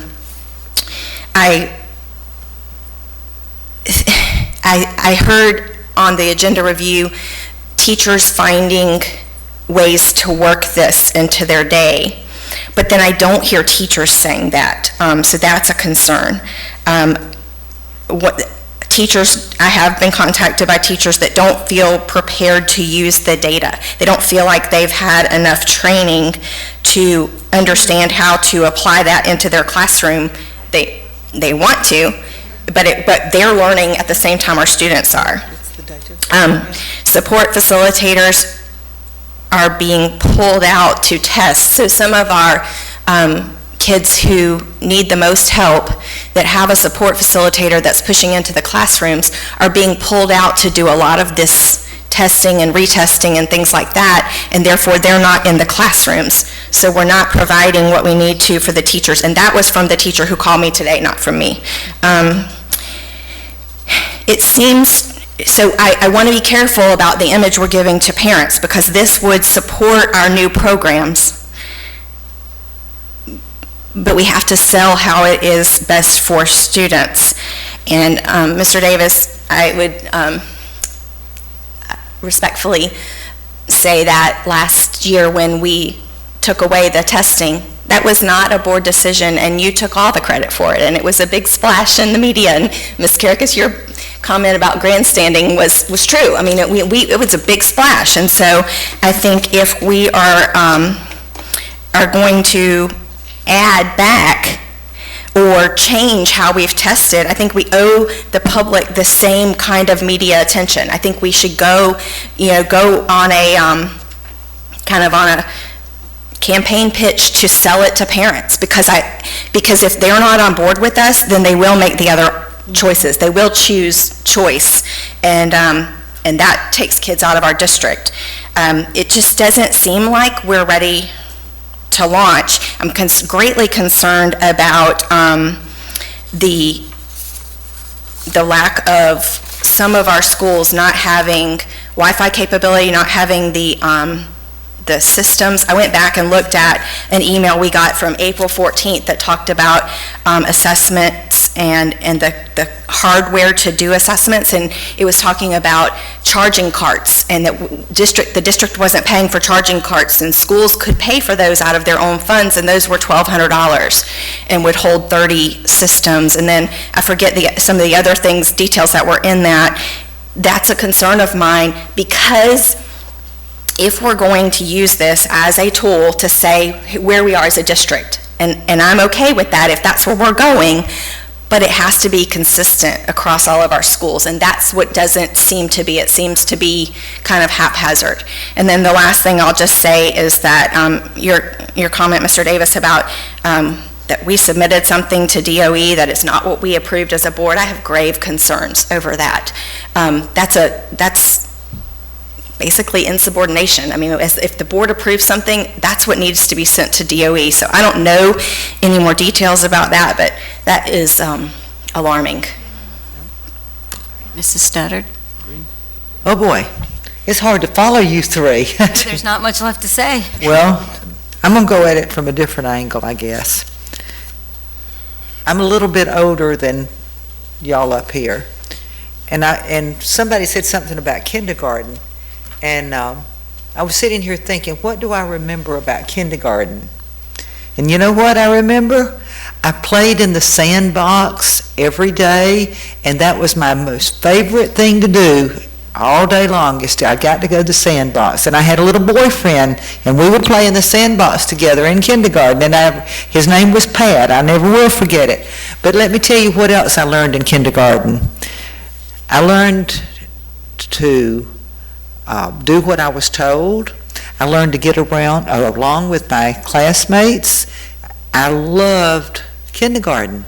And in that, it taught me to love going to school. And I was ready then to learn to read and do what I was supposed to do. But now there's such pressure on these 5-year-olds to, take tests every day. It is kind of depressing. I mean, I know we're in the age of technology and things are leaning that way, but I think education, like a lot of things, the pendulum swings from the left to the right and the back, and we go too far this way, we go too far that way. Somewhere there's got to be a happy medium so that we aren't putting so much stress on our students, our teachers. There's got to be a way that we can do this and live together in peace and harmony. I've wrote notes while y'all were talking, so let me look here just a minute. One thing that I have been told is that with these new programs that the teachers need time to be trained these programs and how to teach them, but they need some time to be trained in how to teach these, and then to have time to actually teach, because they're trained and then they test. So there's got to be a better balance, in my opinion, somehow with this. A few months ago, was it January, we said big announcement, we were going to do away with all local assessments, and every day you made the paper, rah, rah, go at us, and we were sitting here saying, great, that's good. And the teachers loved it. But now it seems like we've kind of gone back on what we said we were going to make less testing, and now we're doing these new programs. And I understand we've got to have some accountability. When we've got these new programs, and I understand the iReady and Achieve 3000 are good programs, and I can understand from what, I'm not an educator, but from what I can understand, so you've got these new programs and you want to test after them to see if that's working, if that's what we need for this county. And if you don't test, then you don't, and they achieve overall, you're not sure what to attribute it to, which programs help to get it higher. And I get it. And so that's a problem, because you want to have assessment, but you don't want to overdo it. I'm hearing teachers begging for some relief. And I remember when one of my kids was in elementary school, she started getting stomach aches every day. And it was because she was a overachiever, always has been. She's an attorney today. But she put so much self-pressure on herself that she would go to school with a stomach ache. And I don't want to be the cause of little 5- and 6-year-olds, or even, 7-, 8-year-olds going to school scared to death because they've got to take another test. There's got to be a balance here. So,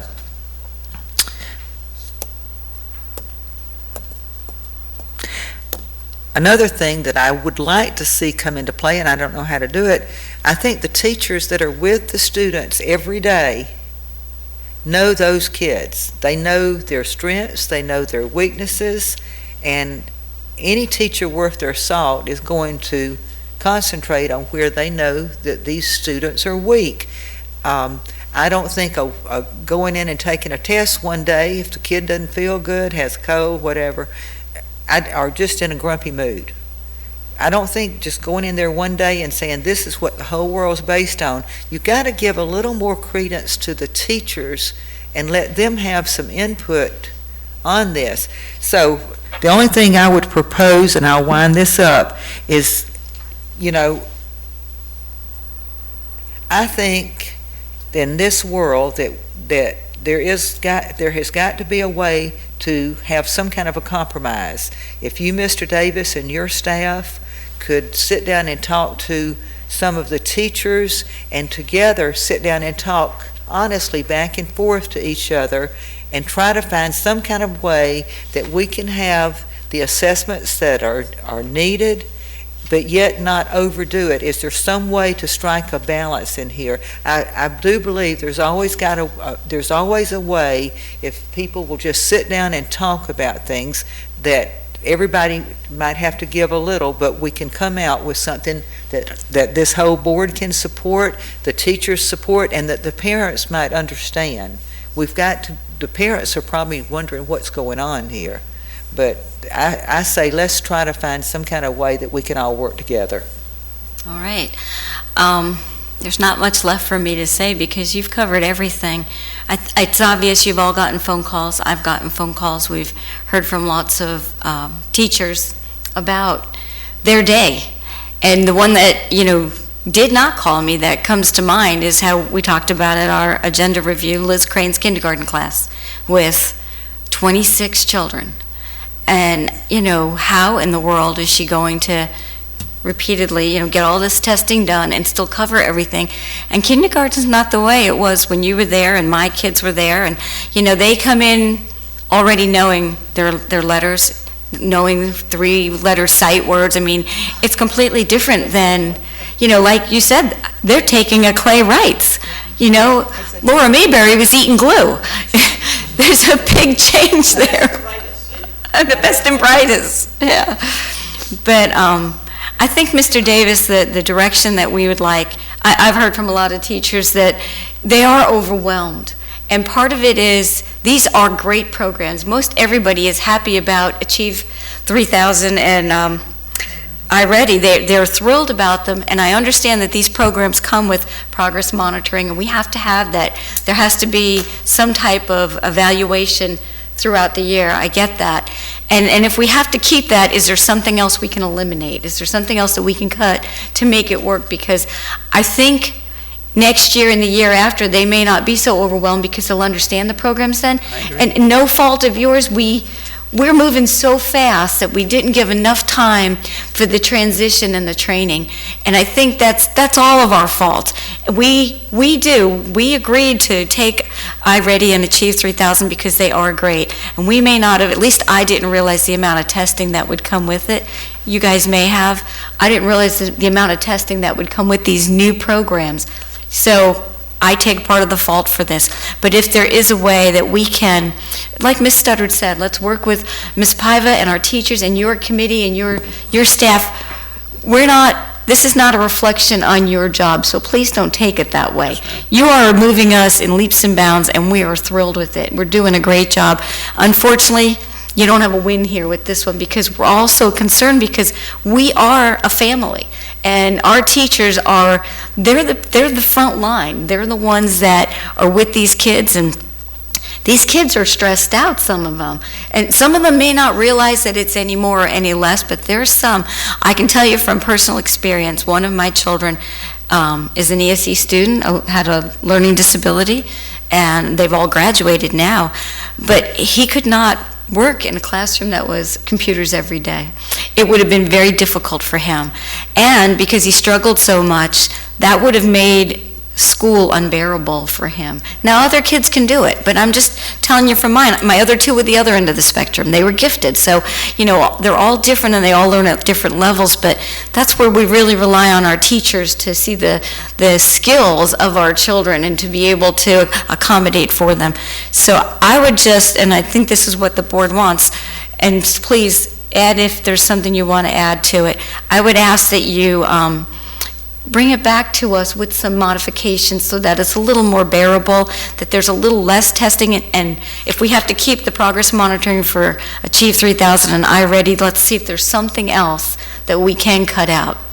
Is everybody okay with that, or are there other suggestions?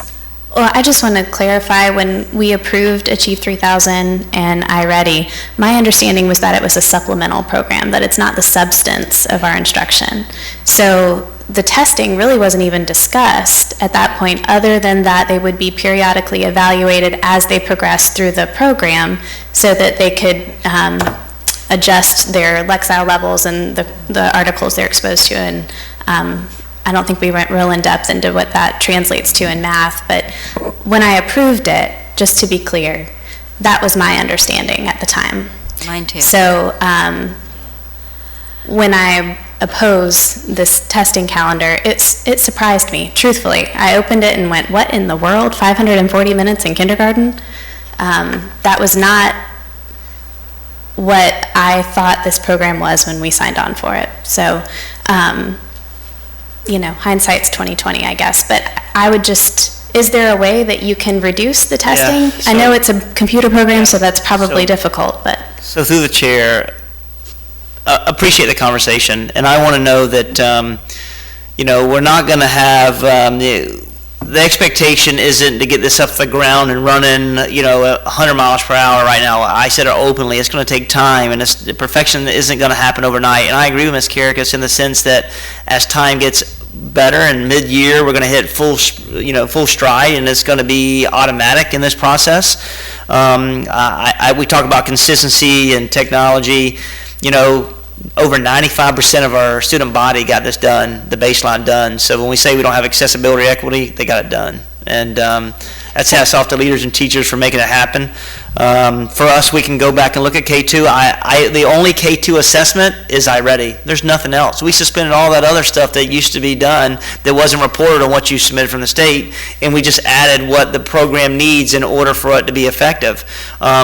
It's progress monitoring is a continuous monitoring to see how effective kids are learning in order to help teachers become successful to identify their immediate needs. So the baseline leads to the mid-year, which gives us a diagnostic of how well the kid did and allows us to make make adjustments in the mid-year, then transitions to the end of the year. And we don't want to give a baseline in the end of the year, because at the end of the year, it's too late to tell us a kid can't read. In K2, it's where we ought to be assessing, I hate to say this, more often, because you're trying to figure out the fundamental skills of literacy and math skills where kids are academically. And I don't disagree with that, Mr. Davis, but that should be the classroom teacher's call, is my opinion. At the end of the day, it's a blended model, because developing tests, and I can say, is very complex to do. Not saying that people don't have the ability. It is extremely complex to develop assessments that are aligned, that have high complexity, high quality questions, that demand critical thinking, multiple steps. Not saying that people can't do it. It's very complex to do it on a consistent basis. Sure, so no. this just allows that process to be easier. Well, I can appreciate that, but that's why I would like for you hit the nail on the head. Parents want choice, teachers want choice. They don't want to be obligated to a computer system that's not working. And I thought it was optional. That's where I'm challenged with the fact that it's required now, and when we discussed it a few months ago, it was not required for all teachers to use. It's a supplemental. So I put it in here just us to be very open. So there's a baseline, mid-year, and end of the year that goes with it. So, for us, that product to work, it needs that diagnostic. It's a supplemental that's required, though? They're required? No, it's not, they're not required to use it, but it's for us to invest our money for that product to work. It's an assessment that they need to use in order to help tailor the work for our students.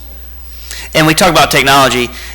Those who, I'll be honest with you, this can't be an organization that doesn't move forward with technology. We have technology standards, so if their parents to feel that that's not their place, they have that right and they have that choice. I'll be honest with you, my leadership in the next 3 years is not going to be a part. We're going to move forward with technology as much and often as we can to support the learner, because the nation is moving that way. And I say this, we're going to work hard side-by-side teachers every single day, and we'll move the school district, and enrollment will continue to climb because we work hard side-by-side. So. But our infrastructure has to be in place. And I think the other thing is that when you have a school, so I haven't brought up my child tonight. I have a 9th grader. And he goes to Keystone Heights High School. And a lot of days, the internet doesn't work. If it works, it's really, really slow. And if they have to take any kind of an assessment, they have to leave and go to a different place.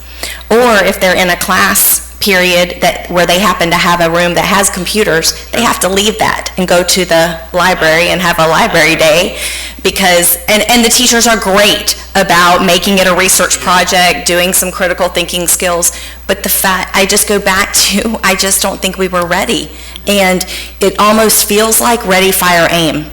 And that is bound to fail when we have 35,000 kids. And so I guess I feel like the infrastructure's not there, and I just feel like we have some mixed messages, and I don't know what's required and what's supplemental, and I thought we approved this as a supplement. I've seen Achieve 3000 in action at Lake Asbury Junior High, and I know it works. I've seen iReady in action at Clay Hill Elementary, and I know it works, and so I'm not at all saying I don't believe in them. I just want us to be you use the word intentional a lot, and I want us to be intentional about this, and it feels like we kind of jumped the gun, and hey, my husband is an activator. That is, we often go and we go fast, but we have to be ready, and so I think that's our job as the board, to be that balance for you, to make sure that we as a district are ready, because ultimately we are responsible. You're right. Yep. And I don't disagree. I said it openly, the district wasn't ready, and there's going to take time to infuse it and embed that. I believe I said that from day one. And I would tell you and when you approve the Dell contract, we have 27 schools in the last couple of weeks since you approved it that are ready with hotspots, and then the 6,200 units have arrived as well. So, where you had a plan, let's just say 11 months ago, that you were going to do all this in 2020, we're going to do it in the next 2 months. Well, that's great. We're moving like we want to in the right direction, which is what we want. So let's work with our, staff, Ms. Paiva, the teachers, and let's find a happy medium that we can all live with. Yes, ma'am. Because, we're all concerned, we want our teachers to be able to teach in their classroom. They are the experts, they know their kids, let's let them do their job. But I understand we still have to have these, assessments. Last January, when you did eliminate all assessments, you had consensus from the board. It was not board action. We didn't vote on it, although we do own curriculum and we are responsible for that. And I was just as surprised when I saw this assessment calendar, because I thought we eliminated all local assessments, and we were just doing, the state required. And when I saw this, and Ms. Gillhausen pointed out the difference in the minutes at that agenda workshop, I was shocked. I really was, I'll tell you. And so I'm glad that we've had this conversation and we've given direction. I have one request. Yes. Since we're probably going to take this up again, could we have a breakdown? I have the slide in my, it's on our workshop from January when we took this up. It was one of your slides, Mr. Davis. And you go K through 12 and total hours tested and percentage of hours over the year tested. You have it, I think it's the last slide in that show. You want that? So is that the one that you're saying is not accurate? Yeah, the one that was referenced, I won't say, the one that was referenced in the agenda review, that is, that's not accurate. It doesn't have everything that we implemented in the school district. So, but then again, and I'm sorry to link through Mr. McCauley. I'm sorry, you're over there. I think the one you're referencing was October, it was last year at this time, that had like the 105 minutes. The for one that I'm kindergarten, right? referencing was January. Is it January? So it was a slide that you put together, so I would assume that you know which tests went into Correct. compiling those I minutes. probably just came in and used what you had on the attesting calendar. So I probably copied and pasted that. Okay. As 10 months later, evolving and knowing what you put on that, what was approved on that document and sent and what you actually did, there's major discrepancies. But I don't believe that you have to put everything on the assessment calendar that you push to the state. Okay. So it may have been one of those that they had local assessments and they didn't put it on the testing calendar that was approved, but it should have come to the board, anything that they have done, all the Clay Wrights, all the PMs, and it's clear. I gave you data tonight that it wasn't on there. We tested 465 minutes last year in one grade level and plus 550 at a Title I school. So you tested 1,000 hours in I think it was a first or kindergarten. It wasn't approved. Now that's too much. So. Can I ask one more question? I've gotten that there's some confusion, and I don't know if the confusion is parents Okay. or what, but how we are going to place students for the following year, because things change. So parents are sent home Yeah. a sheet with their student for, I would say grades 7 up, I think. I don't know if all schools below that select courses, but your child has courses for the next year. Sure. And then their teacher has to sign off approval for what they're going to have.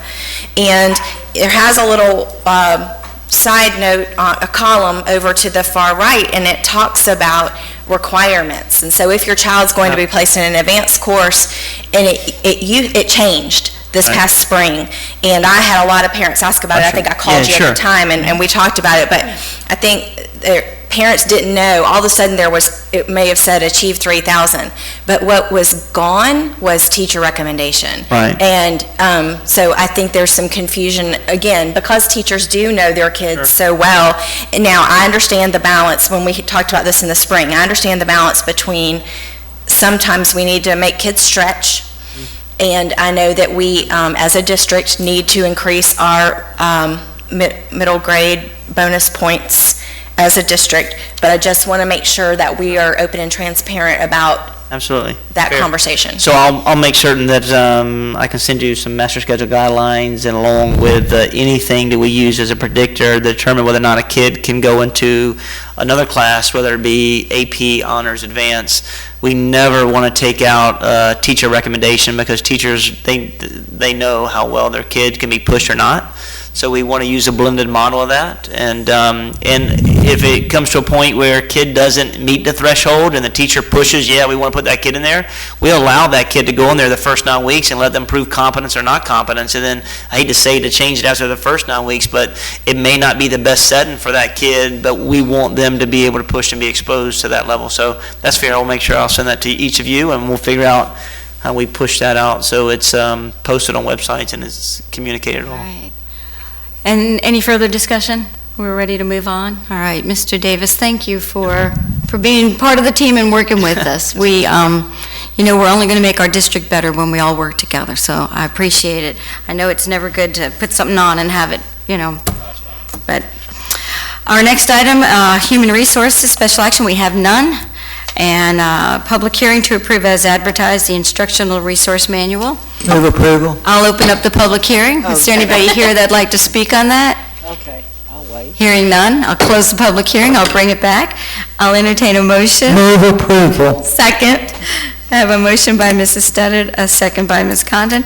Any discussion? The only thing I'd like to say is I really appreciate how this was presented with the updates and the different, thank you. Since I wasn't at the agenda review, I wanted to say that. That's fine, absolutely. Any further discussion? All those in favor say aye. Aye. Motion carries 5-0.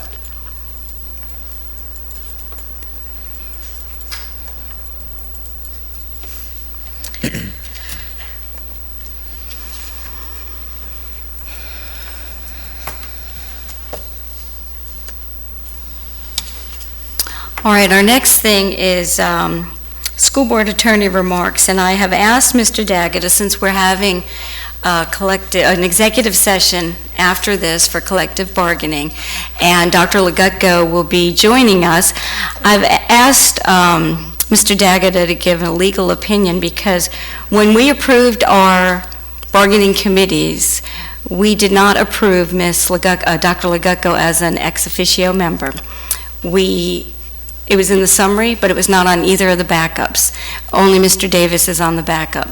I've made phone calls, I've read Mr. Daggett's Attorney General opinions, and from what I've been told from FSBA, Dr. Legutko should not be sitting in on this session. I have no problems with her being part of it in the future, but we have to taken action. And this was not brought with enough time to be placed on the agenda with the 48 hours notice. So I asked Mr. Daggett to get a legal opinion, and he has come back with another one. And so I'm going to turn the floor over to Mr. Daggett. I provided a legal opinion which has been distributed to all of the board members, having been asked to do so last night. On the issue of the attendance of the assistant superintendent, I find that there is authority for the school superintendent to enlist the help of personnel, including Dr. Legutko, to assist with collective bargaining efforts and to meet privately with the board in preparing for forthcoming negotiations and to prepare for them.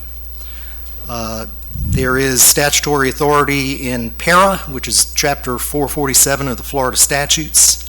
I'm unaware of any authority that speaks to the contrary on this.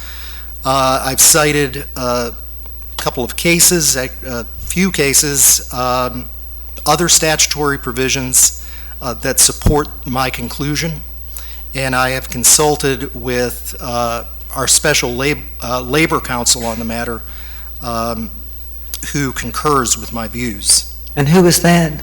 Leonard Dietzen. Dietzen? Yes. Okay. And I just have one question. Was Mr. Dietzen aware that we have not voted Dr. Legutko as an ex officio member of our teams? Because your question on this memo says, may an assistant superintendent who is considered an ex officio member of the board's collective bargaining committee properly take part in collective bargaining executive session under section 447.6051 of the Florida statute. Yes, I made him aware of that, and in fact, he had the time, thankfully, to review my draft memo, and the facts are set forth accurately there. But your draft memo refers to her as an ex officio member, which she Yes. is not. Well, I pointed out, I believe in various discussions, it is my understanding, I reviewed the May and June board meeting minutes and the agenda items, and the description where the committee members were presented to the board. The agenda descriptions identified Dr. Legutko as an ex officio along with the superintendent. The attachments didn't. Right, and we voted on the attachment. That's the legal document that we as a board approved. So we approved a document that has David Brodsky, Brenda Troutman, Terry Connor, Rob Feltner, Jennifer Roach, David Brodsky, Jackie Corey, Michael Kemp, Becky Murphy. Addison Davis will serve as the CCA team and CESPA team as an ex officio member, and Leonard Deason will serve as counsel. On what we approved, which you sent me, does not have Dr. Legutko's name on it. So that's my only concern. I'm all for having her on the team in the future, but we have to do it right.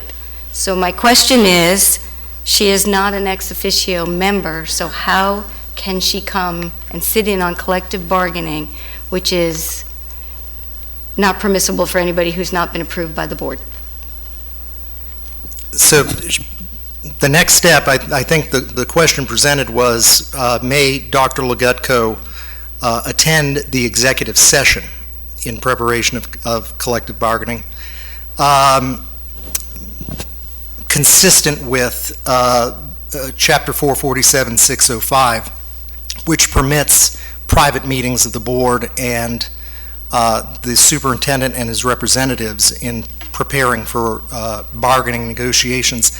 And the law is that the superintendent as the CEO, and this really all comes from Chapter 447, the superintendent as the CEO can enlist the help of folks with special knowledge and lean on them in meeting privately with this board, such that the board can have full information and make informed decisions in collective bargaining thereafter.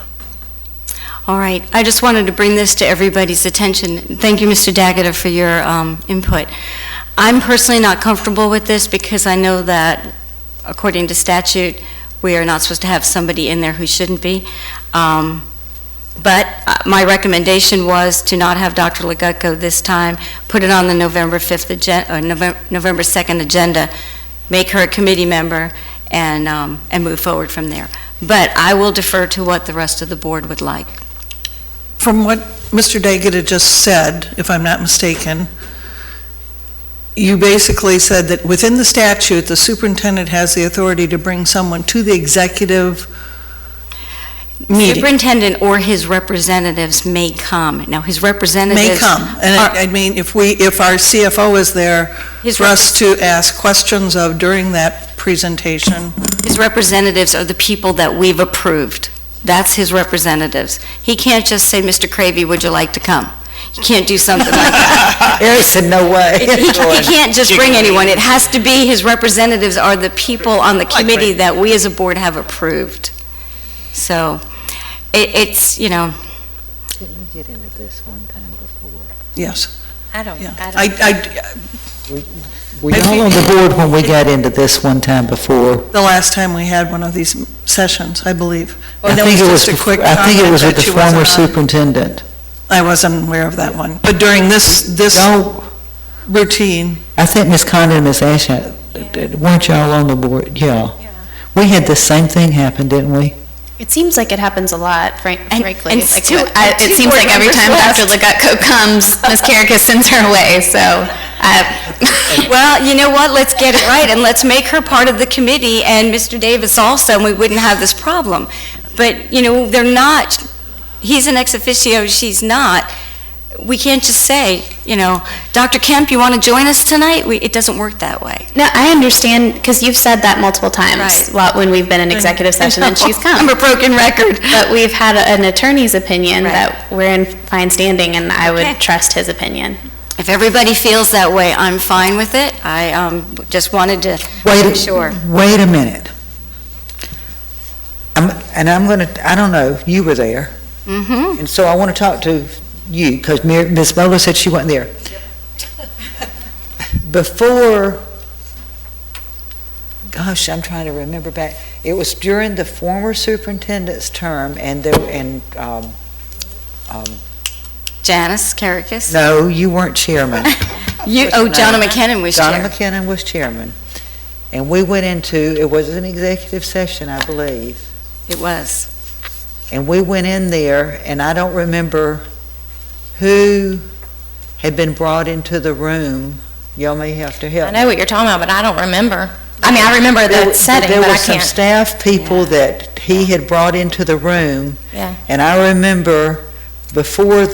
Ms. Studdard, are we okay to discuss this on the board floor? I'm worried. No, I'm just talking about who was there. It's procedural. I'm not talking anything about what went on in executive session. But as I recall, there were some people coming into the room that I remember specifically saying, y'all can have this meeting if you want to, but I'm not going to participate in something that's illegal, and I left. And then I got out in the parking lot, and then I saw her come across the parking lot, and then a little bit later, all y'all walked out across the parking lot. So I don't think y'all had a meeting that night, I don't remember, but there was something that I can't remember, and maybe y'all could have, but there was 1 or 2 or 3 people coming into that room that should not have been there. And I know the statutes are very clear about who can attend the executive sessions. If I'd known all this was coming up, I'd have gone back and tried to rehash it. The only thing I can think of, you are protected, I guess, because the attorney has advised you that it's okay. Then if something happens from it, it's on him, not on us, because we can act on advice of our attorney. I'm not real, since it's been a while since this exact thing happened again, I'd like to go back and try to rebuild it in my mind. Probably a good compromise would be to put it on the agenda for the next meeting and add her on there, and then there's no question at all that she is able to be in there. And that would just mean her missing this one tonight, and that way everybody would be safe. So I don't know. I'll do whatever y'all want to do. Absolutely, we need to put it on the agenda for the next. I'll do whatever y'all want to do. To add, and through the chair, I will do it just to make sure it's on there, so we don't have this type of discussion.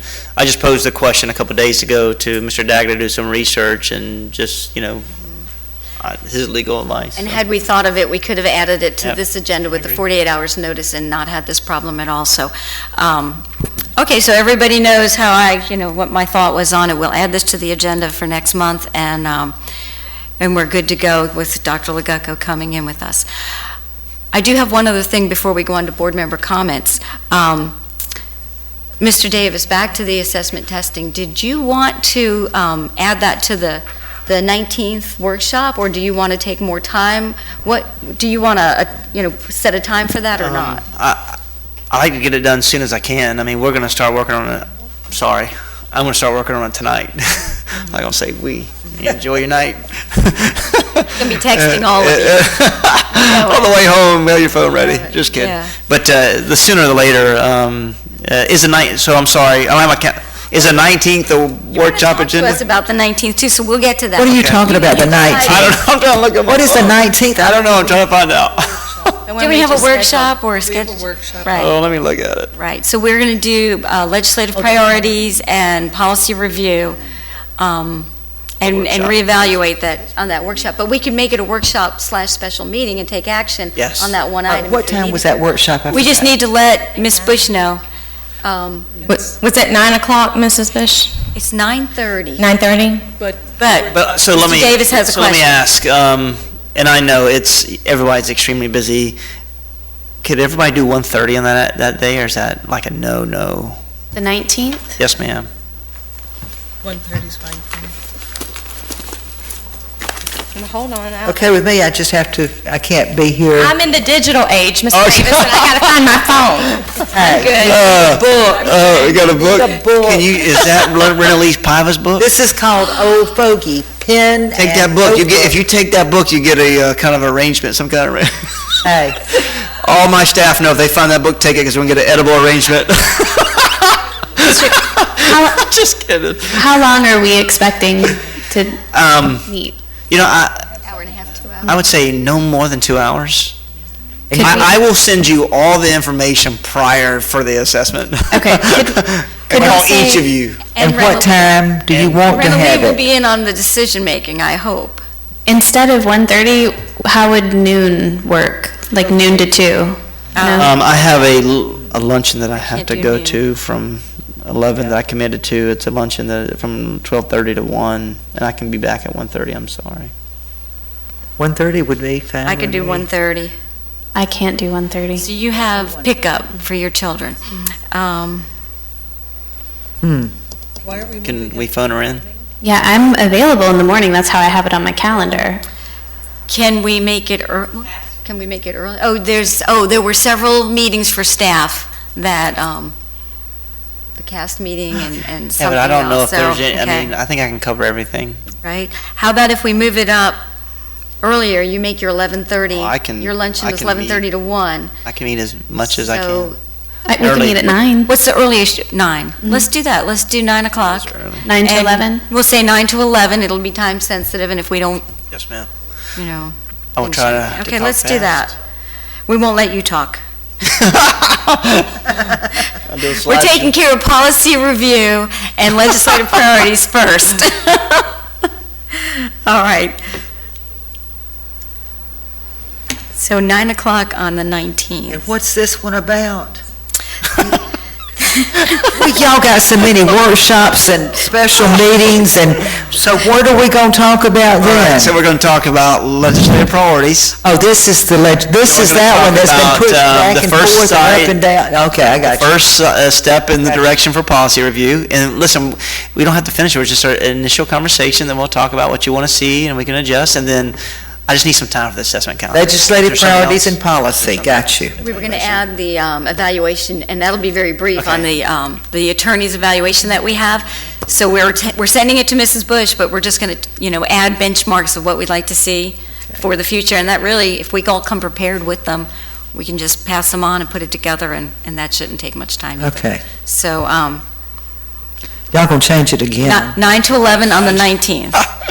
Mrs. Sturdy, you need to write in pencil. Well, this legislative priorities and the policy, I mean, I told Ms. Bush, it's like herding cats to try to get us five and Mr. Davis. I said, this has been crazy. I've never seen such a mishmash. Yeah, we're very busy schedules. Yes, we're All right, busy so ladies. We are at the end of our, Mr. Daggett, was there anything else you needed to add? No, ma'am, thank you. All right, thank you. Mr. Superintendent, you got 3 minutes. You got 30 seconds. Are we coming back here, or do I need to leave my stuff, or we're just going there? and we're We good? are adjourning this meeting. Okay, Yeah, all right. We're At the adjourning. end of the day, the only thing I'd ask is, I hear, the teachers that spoke tonight, frequently, enjoy listening to them. I think they're good, valid points. And I could line this place up with people that talk about how good of things that we're doing with iReady and Achieve, but you know what, it's not worth their time. But at the end of the day, I want to say is that we'll continue to get better. I will continue to reflect on how I can assist and problem solve. And we know that's not going to happen overnight. I am committed to improving every aspect that I can improve and build upon. And I know I will do it side by side. Our educators, as I am in classrooms all the time listening and seeing everything in action. And I'm seeing great things. I'm seeing teachers do awesome things this early. And I look forward to mid-year to see how we continue to have that progression. So stay with us, stay with us, continue to push me, continue to push my team, and know that we're there with your best interest to create the best working conditions for you as teachers and support staff and leaders, and at the same time making sure we have great experiences for our kids. So always appreciate the feedback, and for the board as well. Thank you for talking and moving to solutions tonight. All right, thank you. Ms. Gilhausen, I know we always start with you. Are you okay with that? Oh, that's fine. I appreciate the dialogue that we had, and that I think we'll be able to come to an agreeable solution, because I think we all know that assessment's important. It's what drives instruction. And it's not, I don't want to come across as anti-assessment. That's not the case. I just think reasonability is what's important, and especially when we're setting expectations for kindergarten, for second grade. You know, what Ms. Mayberry said resonated with me as far as the picture on the screen, and you're talking to a girl who did Oregon Trail in kindergarten when that was the big thing when I was in school. So we had technology, and we spent, time during the week, and all the kids look forward to it, and I believe it plays an important part in education. But that's just it. It's only a part. It's not the substance. And I want to make sure that we're keeping the main things the main things. That being said, I am really looking forward to a lot of the events coming up this month at some of our schools. There's opportunities to hand out cabbages and support some of the other activities going on with fall festivals and that sort of thing. It's a fun time of year. So I know we'll all be busy hopping around school to school, and I'm looking forward to it. Very good. Ms. Bola? Reflecting also on what Ms. Gilhausen said, thank you, Mr. Superintendent, for listening to us, for understanding that some of us have some concerns that will probably always be there, but working together will definitely resolve them. And I appreciate what you're doing for our county. I keep saying, as a former teacher, and you hear me say that frequently, I know, but I really do see a focus on our children, and that's what's most important here, and thank you for that. Ms. Studdard, you said something earlier that you're a little bit older, and it's my understanding that on the 13th, you're going to become even a little bit more older. Would you believe Friday the 13th? Friday the 13th, so I just wanted let me tell you, the year I was born, if you want to look it up, the year I was born, I look back, it was a Friday the 13th. Seriously, there's got to be some sort of party involved with that, but on behalf of your birthday, I will say something that I don't know that I've ever said before, nor will I probably ever say again in public, but Roll Tide, and happy birthday. That's the big one, Irma. Thank you. Love it, love it, love it. Miracles do happen. Ms. Conlon? We're here. I left for each of you at your place, Mr. Davis, and gave to Ms. Paiva an update of of my trip last week to DC. I am not going to read it all. I did give it to Mrs. Bush to put in the minutes so that the public can read it. I took some stuff out of it because my goal was to keep it to one page. So it was a one-pager. Just some highlights. I'll just tell you real quick that there were about 10 districts represented, from small to very large. So I thought we had a nice mix. We did, as I mentioned, or maybe I didn't mention, but anyway, we met with Secretary DeVos. She came in to meet with us, which we didn't think we were going to be able to meet with her, so that was really nice. And she was very interested in Florida kids. And obviously with Irma, it had been on everyone's mind, but there were no pretensions, no political, she didn't steer the discussion in any way. She just really, truly wanted to hear what was important to Florida schools and Florida students. And so we took that opportunity to bend a few ears. We did discuss one of the negative effects from House Bill 7069 that affects federal, because we had to be careful. Federal doesn't cross over to state, except that they do designate Title I funds to the state, and the state has changed how those allocations are used, and we know why they want to do that. They want to be able to take a charter school that is a Title I school and give them their funds and not have them be able to be moved, which is not a Clay-specific item, but the federal DOE was concerned about that ability. And the reasoning behind it, just for kind of a little bit, sorry, I won't go into much, but is that if you have a new Title I school, which we've added to this year, you can't target more funds to them and take, or some of our more established Title I schools. So that was one real concern that we communicated, and the federal, from the House, the Senate, and the federal DOE, they didn't seem to know about that little caveat change. The only other thing that I'll talk about it was budget time, and so it was a good time to talk to them. We talked about that if they take away Title II funding, which is proposed, all professional development will go away.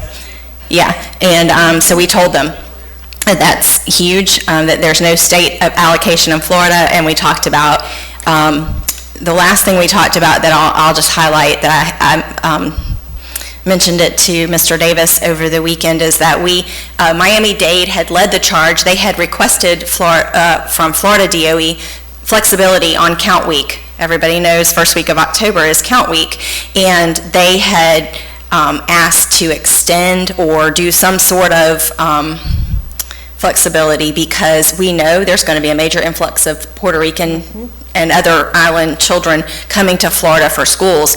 And Linda Champion had answered no, that they would not give any flexibility. So here we are in Washington in front of all these people, and they said, what do you need? And we said, we need flexibility, that if those counts are how we pay for our kids and how we pay for teachers to teach these kids. And so my understanding is that there was a little bit of pressure put on. Commissioner Stewart got some phone calls from some people in Washington, and her response was, well, I wish one of you had called me first. And then there was a statement back, well, we did. And so I don't know, Mr. Davis, if you've heard anything. You were supposed to have gotten a memo this week to give you some flexibility, so I don't know if you've heard anything, but. I haven't heard anything yet. So I think there's I haven't checked my email today because I've been rocking and rolling. Well, I think there's some districts who have this tiger by the tail, so I didn't expect it to so we'll see where that goes. So that was just a quick update on my trip. If anybody wants to talk in more detail, I'm happy to, so call me. Can I ask one question? I know, I'm sorry, Ms. Chair. Hurricane Matthew money, is that really? Okay, so that is, sorry. That is really real. So she's not even listening. Ms. Paiva, just kidding. would you please pay attention? This is about money. I know. Oh, you missed it. I could have kept going. So I don't know how much we're waiting on as a district. I know Volusia is waiting on $4 million. I know St. John's is waiting on far more than that, so I can't imagine that we've got to be somewhere in the millions. But bring it on. FEMA money, reimbursement from Hurricane Matthew, has still not been given to districts. And so we found out that it was released by the federal government, and it's sitting at the state. For disbursement, I saw that. For disbursement. Any timeline, they don't know? Yeah. I don't know. And A long time, Ms. Paiva. A very long time. Well, the question was asked, is it sitting in a bank earning interest for them? Oh, sorry about that. So anyway, we'll see where that one goes. One thing that I found out about today, so I didn't get a chance to call you, Mr. Davis, but it's not a knock. But I found out that in Focus, our email system, like where you can click on email your teacher, so like a parent logs into Focus and they click on email the teacher, it doesn't work. And our teachers look like they're not being responsive to parents, and I don't like that our teachers don't look like that. From like a teacher said or parent said it didn't work? A school. And the other way also. The teachers try to send an email to Focus. Yep. No, I appreciate it. I haven't heard it, but we'll look right into it. Has that just been this year that it hasn't worked? It's been. Because it worked last year, I know. Yeah. It's glitchy. It doesn't always work. Okay. But I just didn't like that it's a quick feature. If you're in there looking at your students' grades, you have a question, click on it, email your teacher, but if it doesn't work. And then I would like to say, of course, we all have sent our thoughts and prayers to Las Vegas and the shootings that happened there, and we actually had a Clay County teacher who was there. She's home and she's safe, but certainly I'd like to send those thoughts and prayers. Thank you for that update. It's good to hear what's going on. I I don't think any of us have participated in that, actually had a board member that actively went in, well, not that since I've been on the board, so. Well, I will add that because of my designation as vice chair, our county did not have to pay for that trip. That's an FSBA Oh, yeah. paid for mine, so Still, it's. anybody Like can get that. No, thank you for the update on everything. Ms. Studdard? Okay. All right, girls. Y'all are working me to death. I've got the calendar committee, the insurance committee, the architect engineering committee, and y'all are off gallivanting around the country, and I'm here going to all these interesting meetings. But I'll do it for the good of the, and we're here for the good of the team. Thank you. I as long want as y'all it's not to on the appreciate, 13th. this senior citizen is dragging along, trying to do it. Older for next week. No, Next week, older. We Yeah. won't talk about that. Okay. I'm gonna get to that. You're stealing my thunder. Okay. I'm glad you mentioned this. Y'all, in Clay County, we have still got people with trees and debris and flooded homes right here in Clay County, and it breaks our heart to think that there are kids who don't have a home to go to when they get out of school in the afternoon. So it isn't over here in Clay County. It's going to take months and months for us to get back on an even keel. So there's so many things going on in the world, but then you look around Clay County and you think, oh my goodness, we will get through it though. The 218 bridge will get open sooner or later, and the bus drivers won't have to go around the world, and the kids.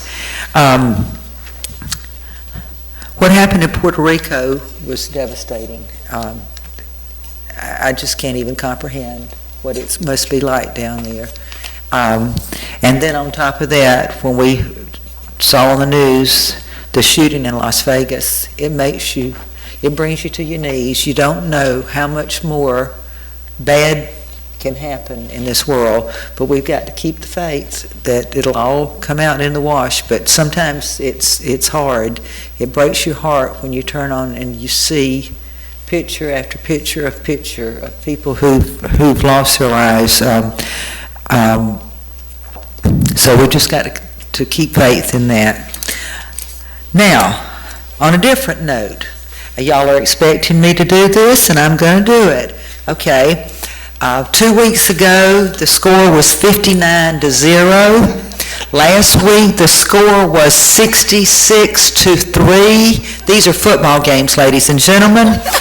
And Alabama happened to be the winner in both of those games. Now, this weekend, we're playing Texas A&M, so come on, Aggies. And so all I've got to say is, roll Tide. It's wet. I got a shower. That's it. You gotta end this thing on a high note. Come on, Oh, y'all. my goodness. I can't top that one. All right, number one on my list was Insurance Committee, and Mrs. Studdard is going to sit in for me, so thank you. The second thing I am too. October 24th is our agenda review for our November 2nd meeting, and I love that we do this agenda review now. I feel like I'm so much more informed about everything. I'm not just reading it and making phone calls, and you do a great job with it, Mr. Davis. Thank you. I would like to add to that, at the very bottom, the organizational meeting is the same night as our next meeting, so I'd like us to have an agenda review for that. And if nobody's opposed to it, I'd like us to be able to discuss the date and time. Do we still want the first Thursday of the month at 6 o'clock? Do we want to go back to the third Thursday at 7 o'clock? And just be able to be open and talk about it. And also about our chair and our vice chair. I know other districts do it that way, and instead of us all sitting here kind of wondering and waiting, let's just decide as a group, who are we passing the gavel to? Are we going next, or are we going, who? So if you're not opposed to it, and I've tried to be the type of chairman that has gotten permission from you for everything before doing anything. So if you're not opposed to adding that to our agenda review, I'd like to add that as a thing for our agenda review. Everybody's okay with it? All right. Then, Mrs. Bush, we're going to add the organizational meeting agenda review for that also to the agenda review. No, it's for our, oh, right, okay, so, and what day is that? All right. That agenda review is the 24th, the workshop's the 19th. And because Mrs. Bola and I are both out of town, Mrs. Bush needs a date next week to approve the out-of-field teachers. So is there a time and date that works with the superintendent for next week to have a very quick 5-minute special meeting? How about Wednesday? Microphone? How about Wednesday morning? Wednesday morning? Well, let's see if No, that... earlier than that, please. Wednesday morning, 11th. I'm going to a Rotary from 7:30 to 9 o'clock because they How asked about 9:30? I will be here as quick as I can get here. Yes, How ma'am. about 9:30? If he drives, that's my Rotary. If he am I drives going to me, your then I'll Rotary? get here even faster. That's where I'm going. Because y'all have got to believe he drives faster than me. You drive fast or not? No, I don't drive fast. Can you be back by 9:30? What time's road? I know back roads in this county. Are we meeting at the district office? Is that the plan? Where do we meet? Yes, ma'am. District office? 9:45. Or it depends on who can meet, and if I can. It's just 3 of us. Why doesn't everybody go to Rotary? In Keystone. I mean, I can. If there's a school that's closer, I can get a conference room. Why don't we meet in Green Cove? Isn't that easier for everybody? Okay. It doesn't matter. to me. Let's do 9:45. There you go. 9:45. Yes, ma'am. I trust you.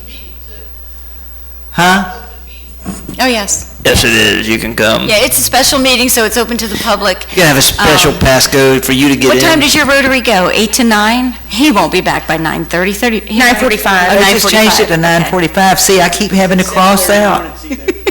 I have to keep crossing out on my book because they changed So it. where did we decide we're meeting? Where are we meeting? I think county office. Yes, ma'am.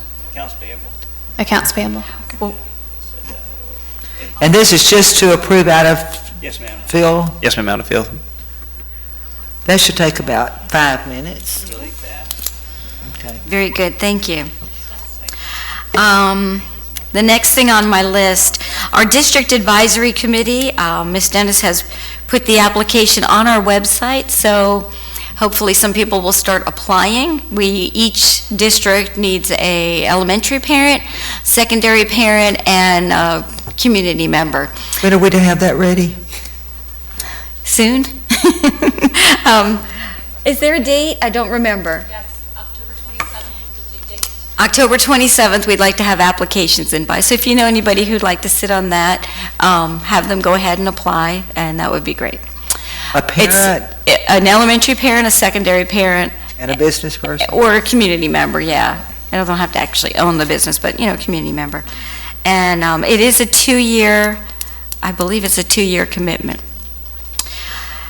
The next thing, I'm going to do a little bragging for us, for Clay County. It seems that our superintendent, Mr. Davis, has, I received a letter, and I'm going to forward this to all of you, so you'll have a copy of it, but Senator Munford, who is the executive director of Florida Association of District School Superintendents, sent a letter that this is to officially notify the School Board of Clay County that Superintendent Addison Davis has successfully completed the program and certification requirements of the Florida Superintendent's Special Certification Program in accordance with Section 1001 Florida statute. This certification program is an extensive training program designed specifically for Florida superintendents that includes training in school law, school finance, collective bargaining, superintendent's leadership roles, and improving student achievement and core concepts of leadership. Additionally, the superintendent satisfactorily completed the Florida Superintendent Examination, to demonstrate mastery, to demonstrate an understanding of the information and knowledge presented through this training. Superintendent Davis is commended for his efforts to expand and build on his skills and knowledge necessary to lead the school system in today's complex society. Your district is fortunate to have a leader who is committed to the continuous growth and enhancement of leadership skills for the continuous improvement of your school system. And Mr. Davis, we're really pleased and proud of you for doing this, and you really did it in record time. So, good for you. And good for Clay County. We are proud of you. Give you a little clap. That's all I had. This was a good meeting, and I appreciate that we all were able to work so well together. And I think we're in a good spot as a board, that we listen to each other, except Ms. Studdard, who's not listening to me. I am listening to you. And so I just thank you all for that, and with that, the meeting is adjourned. I just want you to adjourn before you change the...